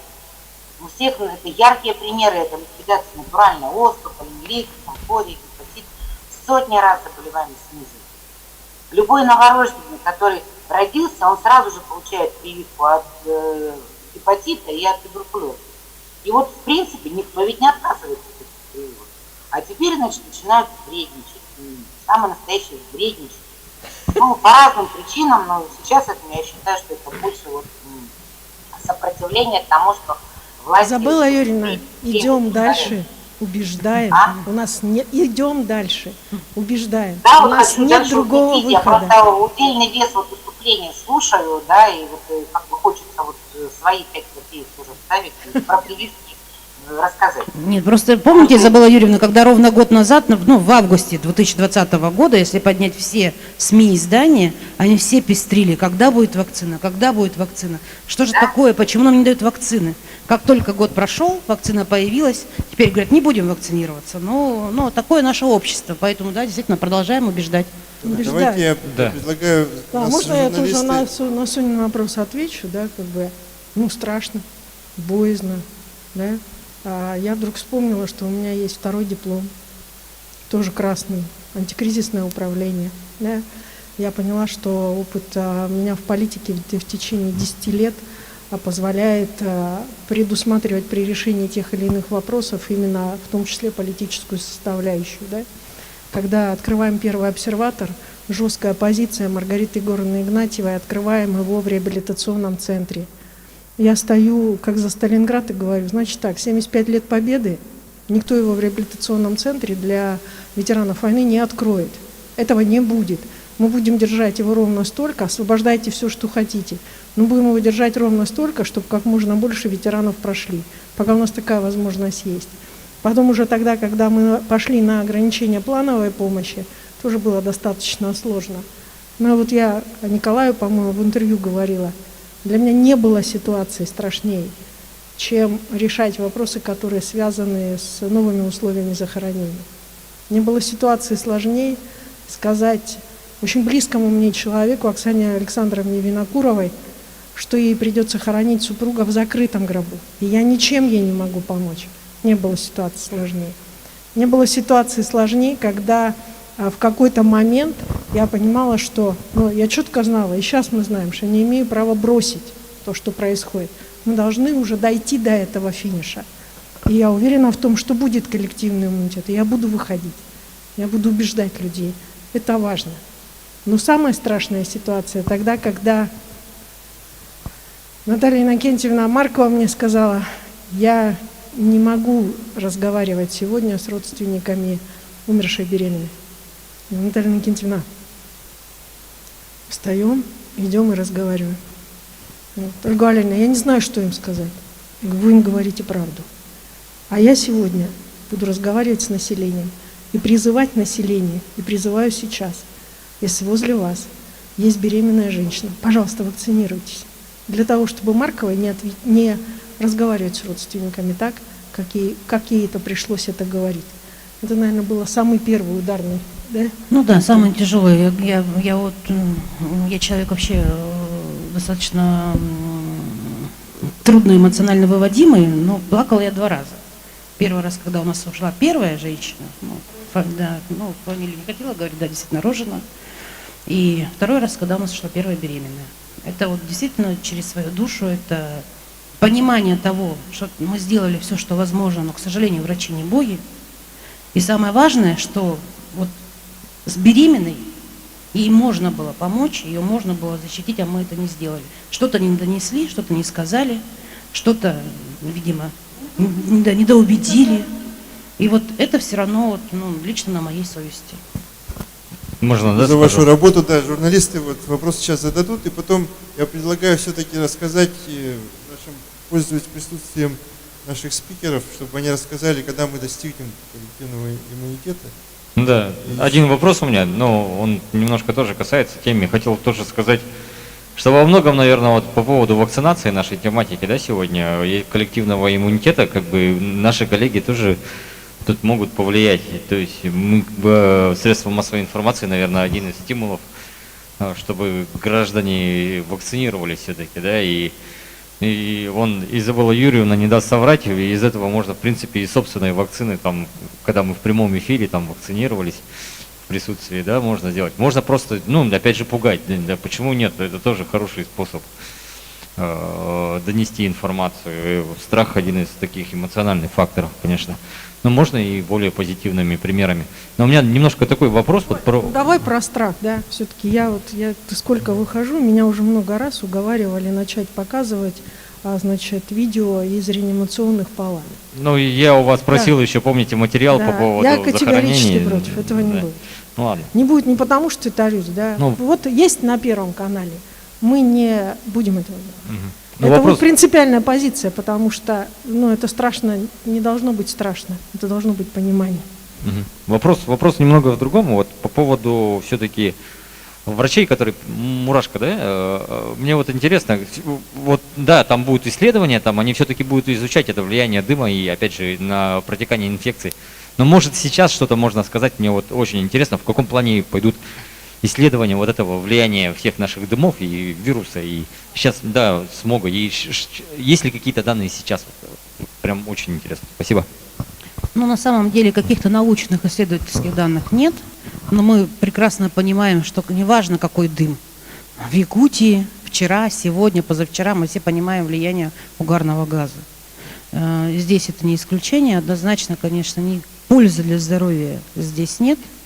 Мы поэтому очень активно призывали всех беречься не только от ковида, но и от дыма, особенно детей и пожилой возраст, которые особенно подвержены. Причем не буду напоминать, что все-таки у нас есть краевая патология. Мы не то что по стране, а по всему Дальнему Востоку даже, в принципе, к нам близкому, стоим выше по уровню заболевших бронхолегочными заболеваниями, поэтому и так не совсем здоровы. Изучение будет, однозначно. Роспотребнадзор уже такое задание, Изабелла Юрьевна, получил. Правильно, мы статистику все предоставляем. Этим будет уже определен научный институт, кто будет этим заниматься. Я думаю, что будут какие-то результаты, наверное, первые через полгода, как обычно, по научным исследованиям. Но сегодня мы реально видим количество увеличившихся обращений. То есть я буквально сегодня как раз разговаривала с коллегами с ФМБА.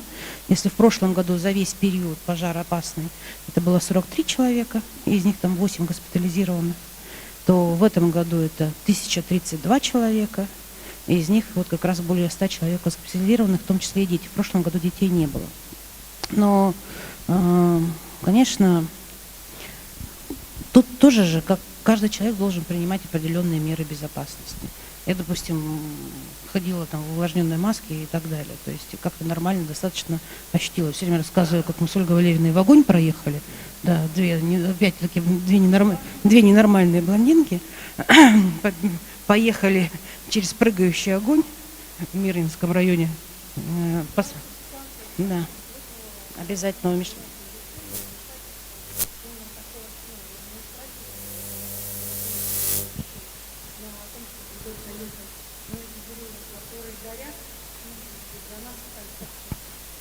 Будто была другая опасность, и совершенно думали о другом. Да.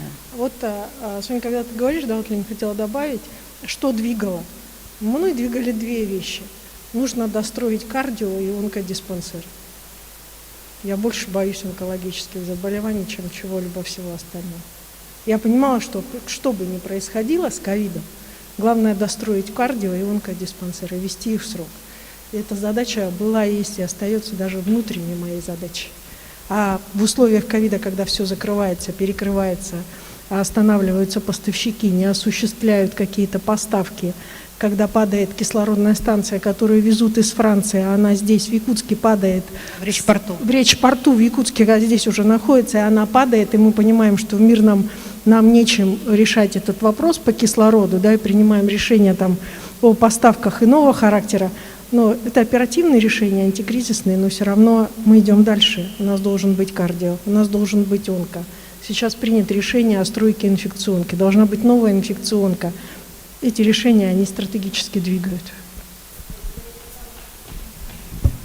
А если да? для того, чтобы вакцинировались активнее, да? Минуточку, А если София пустить Владимировна, моя очередь задать Хорошо. вопрос, до этого у вас уже там куча вопросов, приношу извинения. Ольга Валерьевна, вопрос, а вот скажите, пожалуйста, была речь ранее, или я немножко ошибаюсь, но вот те новые объекты здравоохранения, которые строятся по национальному проекту здравоохранения, в них вот с учетом пандемии какие-то будут нововведения или нет? Ну вот Лена Афраимовна мне рисует, значит, непосредственно боксированные палаты, так что я уже знаю даже, что это такое. Поэтому нововведения будут для того, чтобы нам не перекрывать, значит, сами по себе. Вот первая команда, которая была дана, и вот Артем тоже не даст соврать, для того, чтобы отделить, значит, одно помещение от другого, это осуществить заклейку, значит, этих самых труб вентиляции, для того, чтобы не проходило. Соответственно, здесь уже эти все больницы строятся с возможностью секторального их разделения и боксированности. Даже уже все новые проекты, да, которые сегодня значит, реализованы, мы для себя с Роспотребнадзором, мы начали проектировать еще и в 2020 году, до того, как вышли новые правила, которые начали действовать в январе 2021, мы тогда с Роспотребнадзором решили определенно, что мы проектируем уже абсолютно шлюзный вариант. Вот, то есть шлюзы, да, боксы, да, шлюзы, да, вот да, это вот. Вот это одно, да, практически одно и то же. То есть даже больница Хану сегодня в один момент может превратиться в большой инфекционный стационар за счет того, что мы ее так спроектировали. Да, и мы еще оставим входы для плановой помощи, для того, чтобы очень их много разделить входов, потоки. Абсолютно верно, шлюзов, закрытий, ограничения КТ в том числе. Вот мы, надо сказать, что ковид не только минусы приносит для нашей республики, но и плюсы. Это, в частности, как долго мы бились по поводу установки компьютерных томографов в малых населенных пунктах.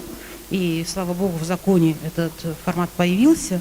И вот благодаря этому вот у нас сегодня в той же Чурапче буквально скоро запустится КТ, в Намцах запустится, в Тампонском районе, в Горном районе, в Хану будет, вот в арктической зоне будет КТ, где 2500 человек живет, да. В период ковида мы 5 КТ поставили, то есть здесь тоже надо понимать это тому, кто как воспринимает информацию.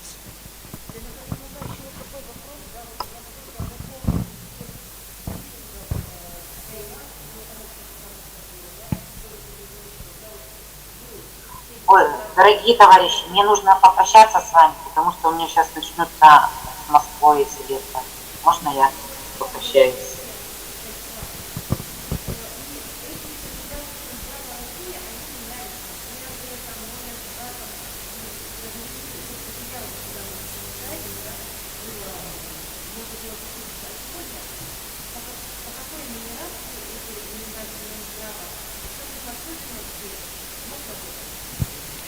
Лена, я не очень поняла, ты конкретно про ковид имеешь в виду или про стройки?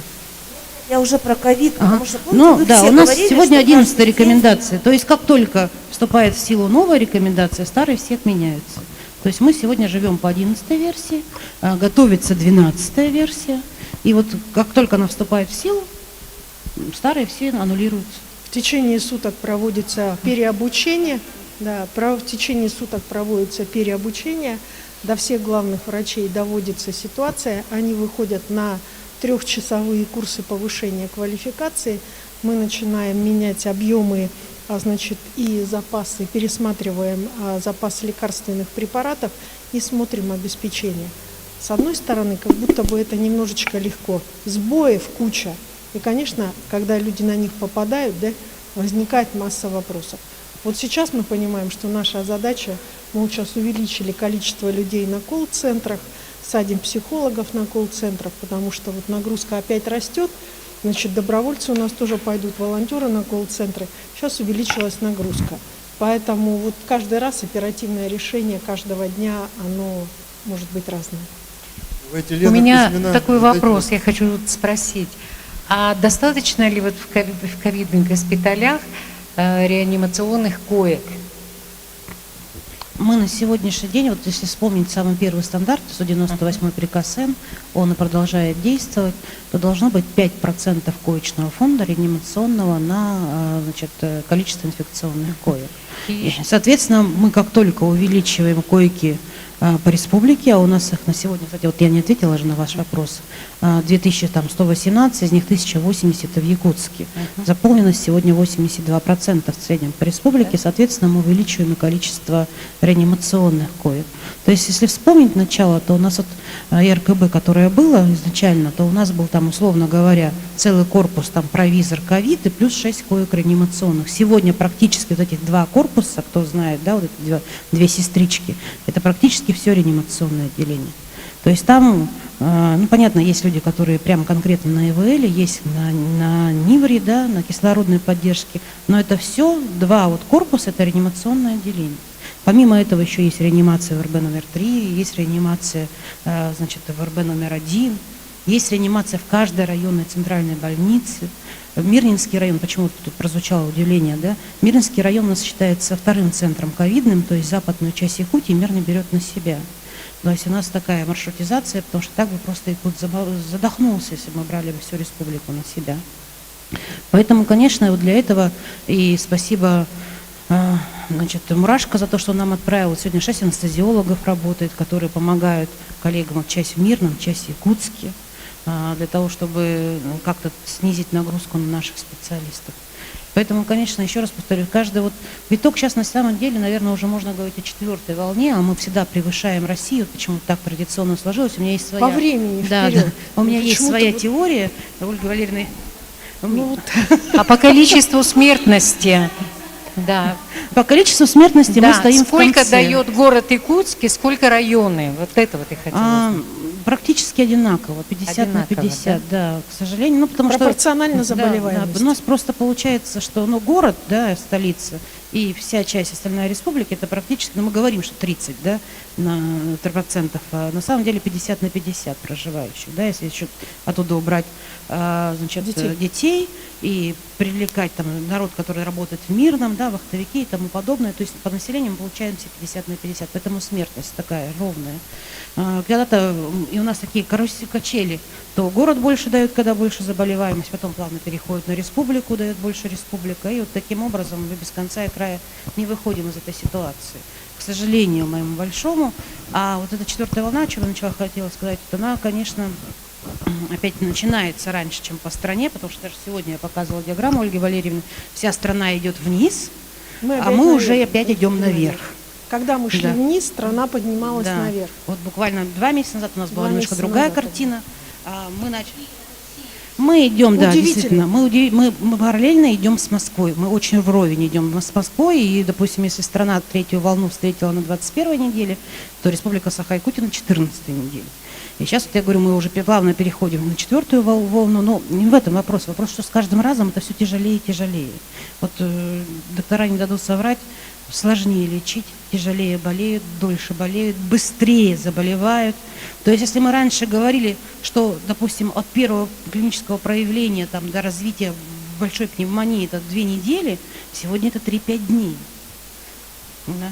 Есть молниеносность абсолютно течение формы, поэтому, на мой взгляд, зачем так рисковать своим здоровьем, когда есть возможность просто простейшим способом, еще раз подчеркну, бесплатным, себя защитить. Вообще, для меня это уму непостижимо, может быть, это мое просто такое мнение, предвзятый медика. Лена Фраимовна, вот здесь, если мы говорим, что мы пошли на 4-ю волну, мы тоже к ней, соответственно, специально и готовились, да, но не зря мы сказали о дефектовке, например, того или иного лекарства. Мы же очень часто слышим, да, что кто-то там собирает, родственники собирают, нужно купить какое-то срочное лекарство.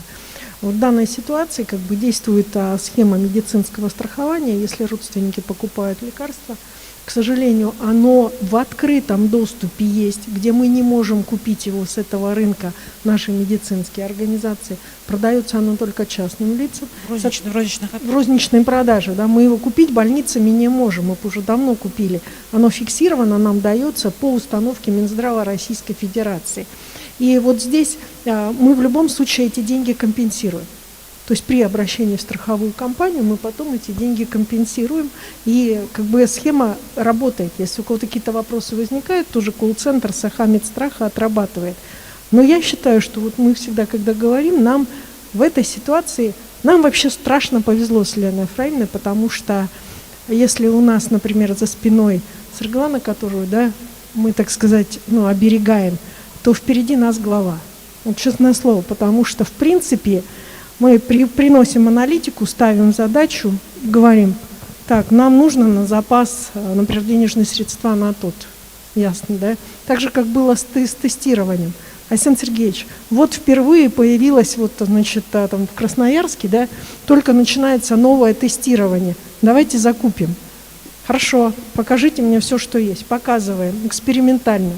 Значит, я буду думать. На утро приходим, говорим, Солодов на Камчатке уже это тестирование используем. Берем? Хорошо, берем. Да, все, у нас появляется тестирование, мы увеличиваем количество, открываем лаборатории.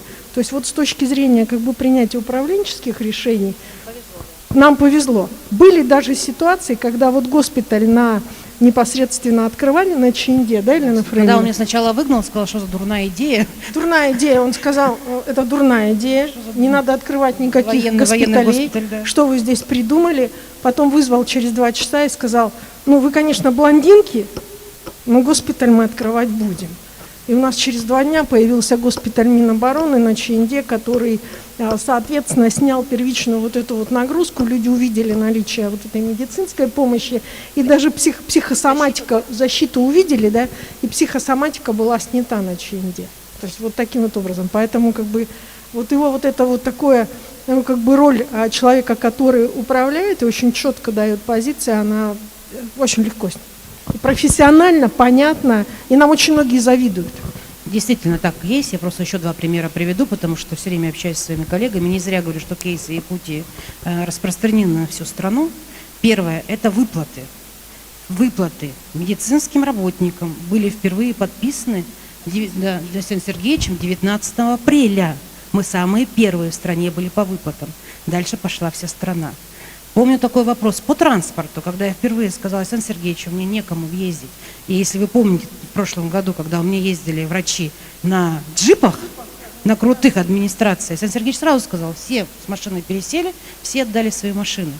Тогда это считалось нонсенсом, но потом в дальнейшем вся страна, и вы видели, что Владимира Владимировича Путина появилась строка о том, что включить выплаты и водителей, которые ездят на ковиде.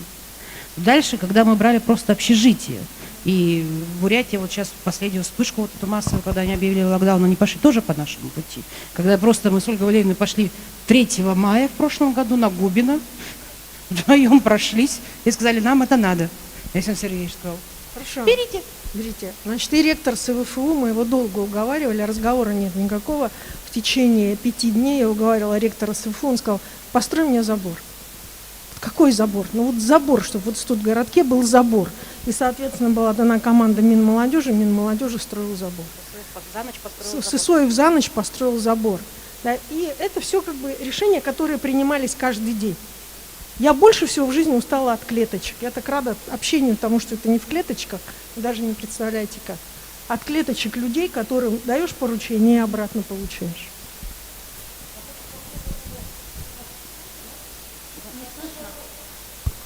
По поводу как раз речь зашла, если о выплатах, да, если не ошибаюсь, в разных регионах эти выплаты имеют не то чтобы разный размер, но в Якутии дополнительный. Вот хотелось бы у Виктории Петровны узнать, как у человека, который в Москве работал и на муниципальном уровне, в Медино-Кангаласской ЦРБ, и сейчас на региональном, где выплаты в Москве больше или в Якутии или меньше?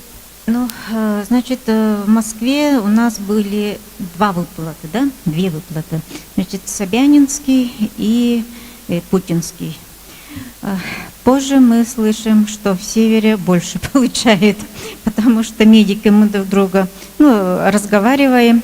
Где больше не расслышали? Больше, конечно, у нас 3-я выплата айсеновская сейчас. В Якутии больше? В Якутии, конечно, больше. 3 выплаты. Мы узнали, почему так, почему в Москве 3-й выплаты нету. Оказывается, значит, поэтому по окончании учебы я приехала здесь и устроилась на работу в Медино-Кангаласской в ковидной больнице. И до сих пор мы получаем вот 3-ю выплаты. 3 выплаты. Спасибо большое. 3 выплаты в Якутии. Большое спасибо. И, пользуясь моментом, хотелось бы задать вопрос Афанасию Семеновичу Владимирову. Да? Во-первых, вам, Афанасий Семенович, большое спасибо тоже за впервые, что участвуете в нашем обсуждении. И вы являетесь одним из тех немногих руководителей муниципального уровня, которые вот затем перешли в члены правительства. И, наверное, вы больше всех вот имеете вот этот тоже разноуровневый опыт управленческой работы. Поэтому хотелось бы у вас поинтересоваться. Вот, знаете, вот, наверное, мы сейчас видели сначала ковид, потом мы пандемию, да, потом мы видим лесные пожары. И вот, не знаю, наверное, у многих есть такие ощущения, что это вот как на войне, да, сначала пандемия, потом лесные пожары. И вот как вы считаете, Афанасий Семенович, насколько вот общество, люди, вот они, власть, объединились или нет? И, конечно же, роль и значение глав муниципальных образований в этом процессе хотелось бы узнать. Спасибо за вопрос. Да, действительно, роль глав муниципальных образований, она сегодня, наверное, самое что ни на есть должна быть первейшей, потому что на территориях, на слегах, в районах люди в первую очередь обращаются к власти, именно к местной власти, будь то, как говорится, рождение ребенка или будь какие-то определенные беды. Мы сегодня говорить о том, что у нас в республике отдельная власть существует, отдельное общество или жители отдельно, наверное, нет у нас таких оснований. И тому свидетельство то, что вот экспертный путь сегодня работает. Да? То, что я первый раз подключился, это не означает, что я не слежу за вашими всеми темами, которые вы обсуждаете на экспертном клубе. Они важны, и на ваши экспертные оценки, конечно же, люди тоже обращают внимание. Поэтому сегодня территории, которые управляются муниципалитетами, они должны очень четко понимать, глава должен себе осознавать отчет, что его выбрали соответствующие жители района или наследия, и он несет полную ответственность. Мы, когда проводим любые мероприятия, совещания и так далее, конечно, мы опираемся на глав муниципальных районов. Их компетентность, их общение с населением должна соответствовать сегодняшнему уровню требования населения. То есть открытость, оперативность, входить в позицию жителей с тем, чтобы решать их проблему в сторону улучшения. Не должно быть так, чтобы вопрос, заданный или поставленный перед любой властью, оставался каким-то нерешенным. Есть много путей решения. Это и наши программы республиканские, федеральные, это и сообщество любое. Как у нас во время пожаров объединились добровольцы, и на первый взгляд упрек властям, что не могут справиться, но тем не менее все ресурсы на тот период были задействованы, и помощь добровольцев как никогда, кстати, была, и все шли именно по велению, а не по какому-то требованию. Я сам тоже бывал на пожарах, на участках, и видел своих знакомых, друзей, которые участвовали в тушении пожаров, оказывая помощь. Сегодня вот я переписывался после того, как прошло награждение добровольцев. Сегодня был там старт о том, чтобы на всех уровнях тех людей, кто по доброй воле пришел помогать своим селянам, своим сородичам и так далее, в трудную минуту нам необходимо сказать им не только спасибо, но и следовать их примеру. Поэтому я считаю, что власть наша открыта, общество задает вопросы, получает ответы. Конечно, может быть, где-то есть оперативность не та, которая сегодня требуется по времени, но вы видите, как Александр Сергеевич сегодня реагирует на все те проблемы, которые ставит население.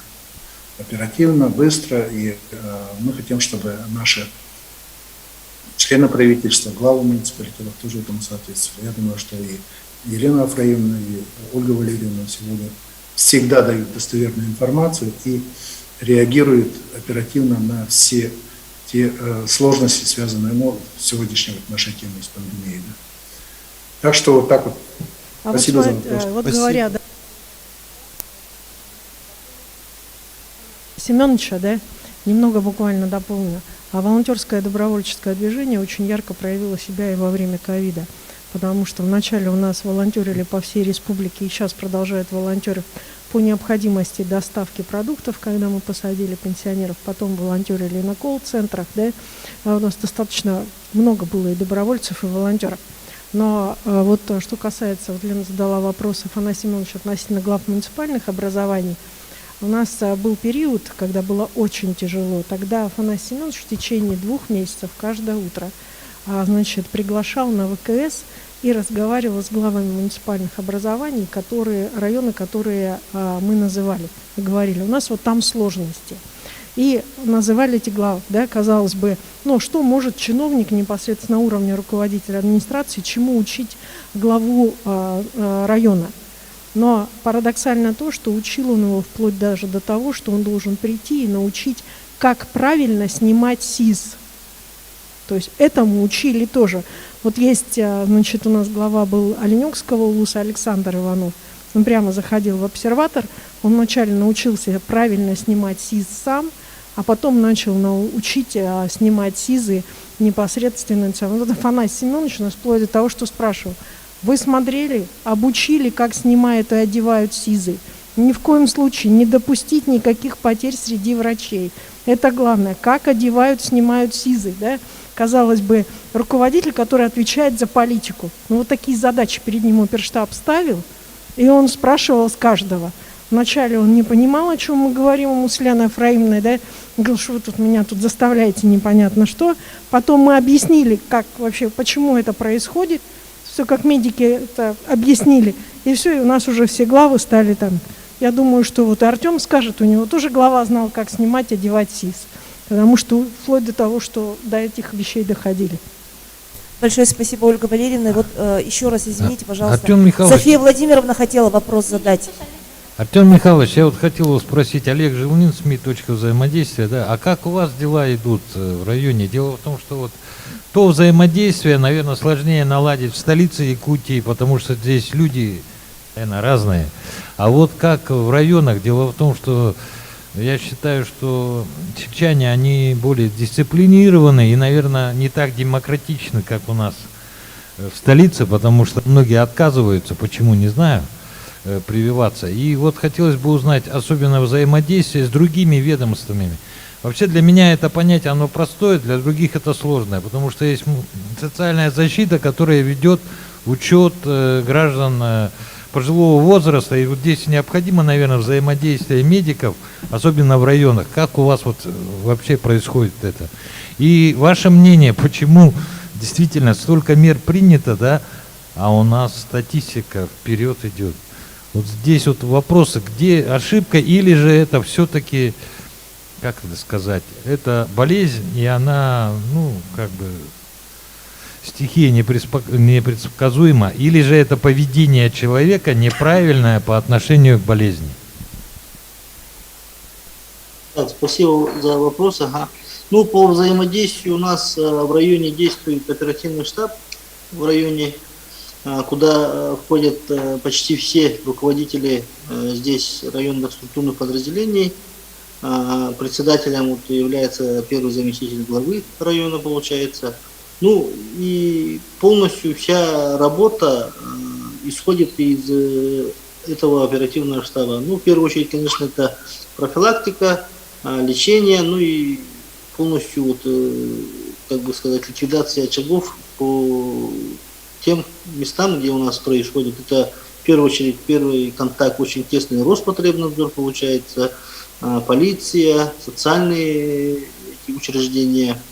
Ну и действует маршрутизация обязательно, это с Министерством здравоохранения, это если есть те больные, которые требуют помощи, скажем, в городе Якутске, и ну, они переводятся по определенным показаниям. Ну, как бы эта работа полностью налажена.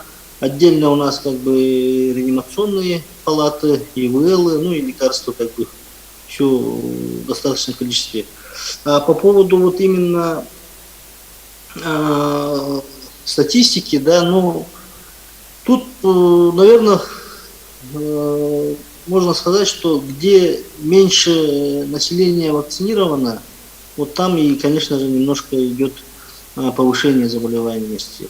Ну, а именно в части вот менталитета, наверное, каждый район свой имеет менталитет, но здесь, конечно же, население очень сплоченное, как бы, ну, вы знаете, да, про этот район, конечно, и она активно, как бы, идет на вакцинацию. Ну, сейчас вот уже более-менее начали активно, уже на слега подтягиваются, как бы, ну и будем догонять уже по вакцинации, чтобы именно вот, коллективный иммунитет у нас заработал. Ну что ж, да, пожалуйста. Хочется под конец эфира поблагодарить наших медицинских работников. У меня мама врач, папа врач, поэтому я очень с большим уважением, почитанием, любовью отношусь к медицинским работникам. Мне всегда бывает очень обидно, когда ругают врачей, и всегда очень приятно, когда их хвалят, да?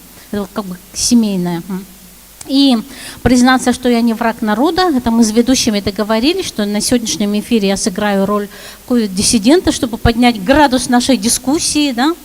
Вот. И да, чтобы вакцинировались охотнее, да, может быть, пустить информацию или на самом деле так сделать, что до какого-то срока бесплатно, а дальше это вам будет стоить, ну, я не знаю, там, 7 тысяч рублей и так далее. Может быть, это будет более творческий подход, пространство, да, либо создать какой-то дефицит этих вакцин, да, и тогда народ ломанет, наверное, с большей силой. Ну, такой вопрос. Соня, спасибо большое за, соответственно, такое предложение, да. Я опять к авторитетам. Вот Лена Фраимовна, видишь, уже начинает нервно хохотать по этому поводу. Я к авторитетам. Значит, вот буквально, форум на прошлой неделе в Москве, замруководителя фонда общественного мнения. И вот ему тоже задают этот вопрос. Говорит, ну что, что бы вы предлагали для того, чтобы как-то мотивировать? Ну, та же самая история, создайте дефицит и так далее, да. Значит, он ровно предлагает то же самое, вот о чем ты говоришь. Да, я сижу и думаю, ну хорошо, кто завтра на брифинг выходит, я или Елена Фраимовна, да, кому же, да, у нас была попытка, да, я говорю, кто эту монету сейчас потянет, думаю, на спичках что ли потянуть сейчас, да, мы же прислушиваемся, да, а если все-таки мы на это пойдем, я все-таки...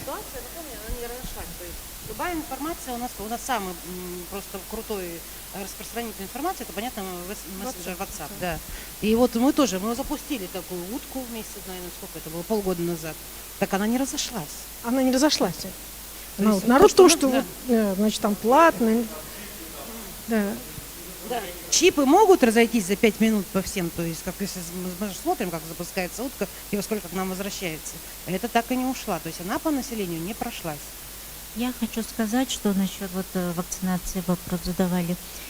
Сегодня из ЯРКВ мы выписали пациента 90 лет. Он вакцинировался в январе, феврале, да, первый-второй компонент получил и заразился от своих детей, перенес ковидную пневмонию средней степени тяжести, сопутствующие заболевания сахарным диабетом, инфаркт миокарда, фибрилляция предсердия. Вот делайте выводы. Человек вакцинировался и мог бы, ввиду своего возраста, да, у него уже компенсаторные механизмы организма уже их почти нету, мог бы перевестись уже прямиком в реанимацию. Но он перенес средней степени тяжести. Так что надо вакцинироваться. И работая в красной зоне, у нас, у врачей, впечатление такое сложилось, пациентов с сахарным диабетом, с сопутствующим заболеванием легких, их надо в первую очередь прививать, потому что они в зоне риска. Потому что, когда они заболеют ковидом, будут лечиться, конечно, глюкокортикостероидными гормонами, да, а это, в свою очередь, повышает уровень сахара в крови. И, как все мы знаем, сгущение крови идет именно при ковиде. А что происходит там с уровнем сахара, сгущение крови, сами понимаете, это тромбоэмболия, тромбоз, инсульты, инфаркты. Так что надо прививаться. Спасибо вам, спасибо всем за участие. Давайте продолжаться, потому что мы уже третий час дискутируем. Надеюсь, мы кого-то все-таки могли сподвигнуть на вакцинацию, потому что это единственный путь все-таки к концу пандемии, да, к более-менее спокойной и прежней жизни. Спасибо нашим блондинкам, которые со складом ума все-таки как у брюнеток, судя по тому, как они работают в таких действительно фронтовых условиях. И судя по информации из федеральных источников, у нас коллективный иммунитет все-таки не за горами, так ведь, да? Ну, если смотреть статистику, которую дает Минздрав России еженедельно, если мы будем придерживаться того темпа вакцинации, а это хотя бы 1000 в день, 1000-1500, то мы, в принципе, можем достичь его к декабрю этого года. Если мы темпы с вами снижаем, то мы сразу уходим на середину 2022 года. Ну вот оценивайте сами, как быстро мы победим ковид. Сейчас важна ревакцинация тех, кто прошел в январе-феврале, и тех, кто переболел. Вакцина для этого есть. Пока мы еще говорим свободно, что она есть, через некоторое время, так как мы впереди всей страны, да, опять возникнет вопрос о том, что начнет к массовой ревакцинации переходить вся страна, мы опять окажемся в небольшом дефиците, потому что в любом случае расширится, значит, круг стран, которым продается эта вакцина. И поэтому сейчас, конечно, нужно ревакцинироваться для того, чтобы, условно говоря, серьезно закрепиться Ну и сегодня на эфире тоже, так сказать, я несколько раз делала намеренные ошибки, которые из медицинской части Лена Фреймный взгляд видела, для того, чтобы подтвердить, что блондинки. Спасибо. Большое спасибо еще раз. Хотела в завершение подчеркнуть такой момент, который заметила именно на сегодняшней нашей встрече. То, что у нас сегодня, уважаемые участники, наши приглашенные гости и те, кто по видеоконференции связи, и наши коллеги, да, наверное, вы тоже заметили, что у нас сегодня получился очень такой интересный разговор, именно размышления. И за это всем вам еще раз огромное спасибо, Ольга Валерьевна, Елена Фраимовна, всем нашим участникам по ВКС и, конечно же, коллегам. Виктория Петровна, вам отдельное спасибо. Всем И вам вообще спасибо вам всем тоже. огромное спасибо за ваш самоотверженный труд, за ваш героический труд. Это хочется сказать нашим медикам всем стоя. И на этом завершить. До новых встреч. Спасибо большое. В вашем лице Спасибо. всем медикам. Всем медикам Благодарны. спасибо большое.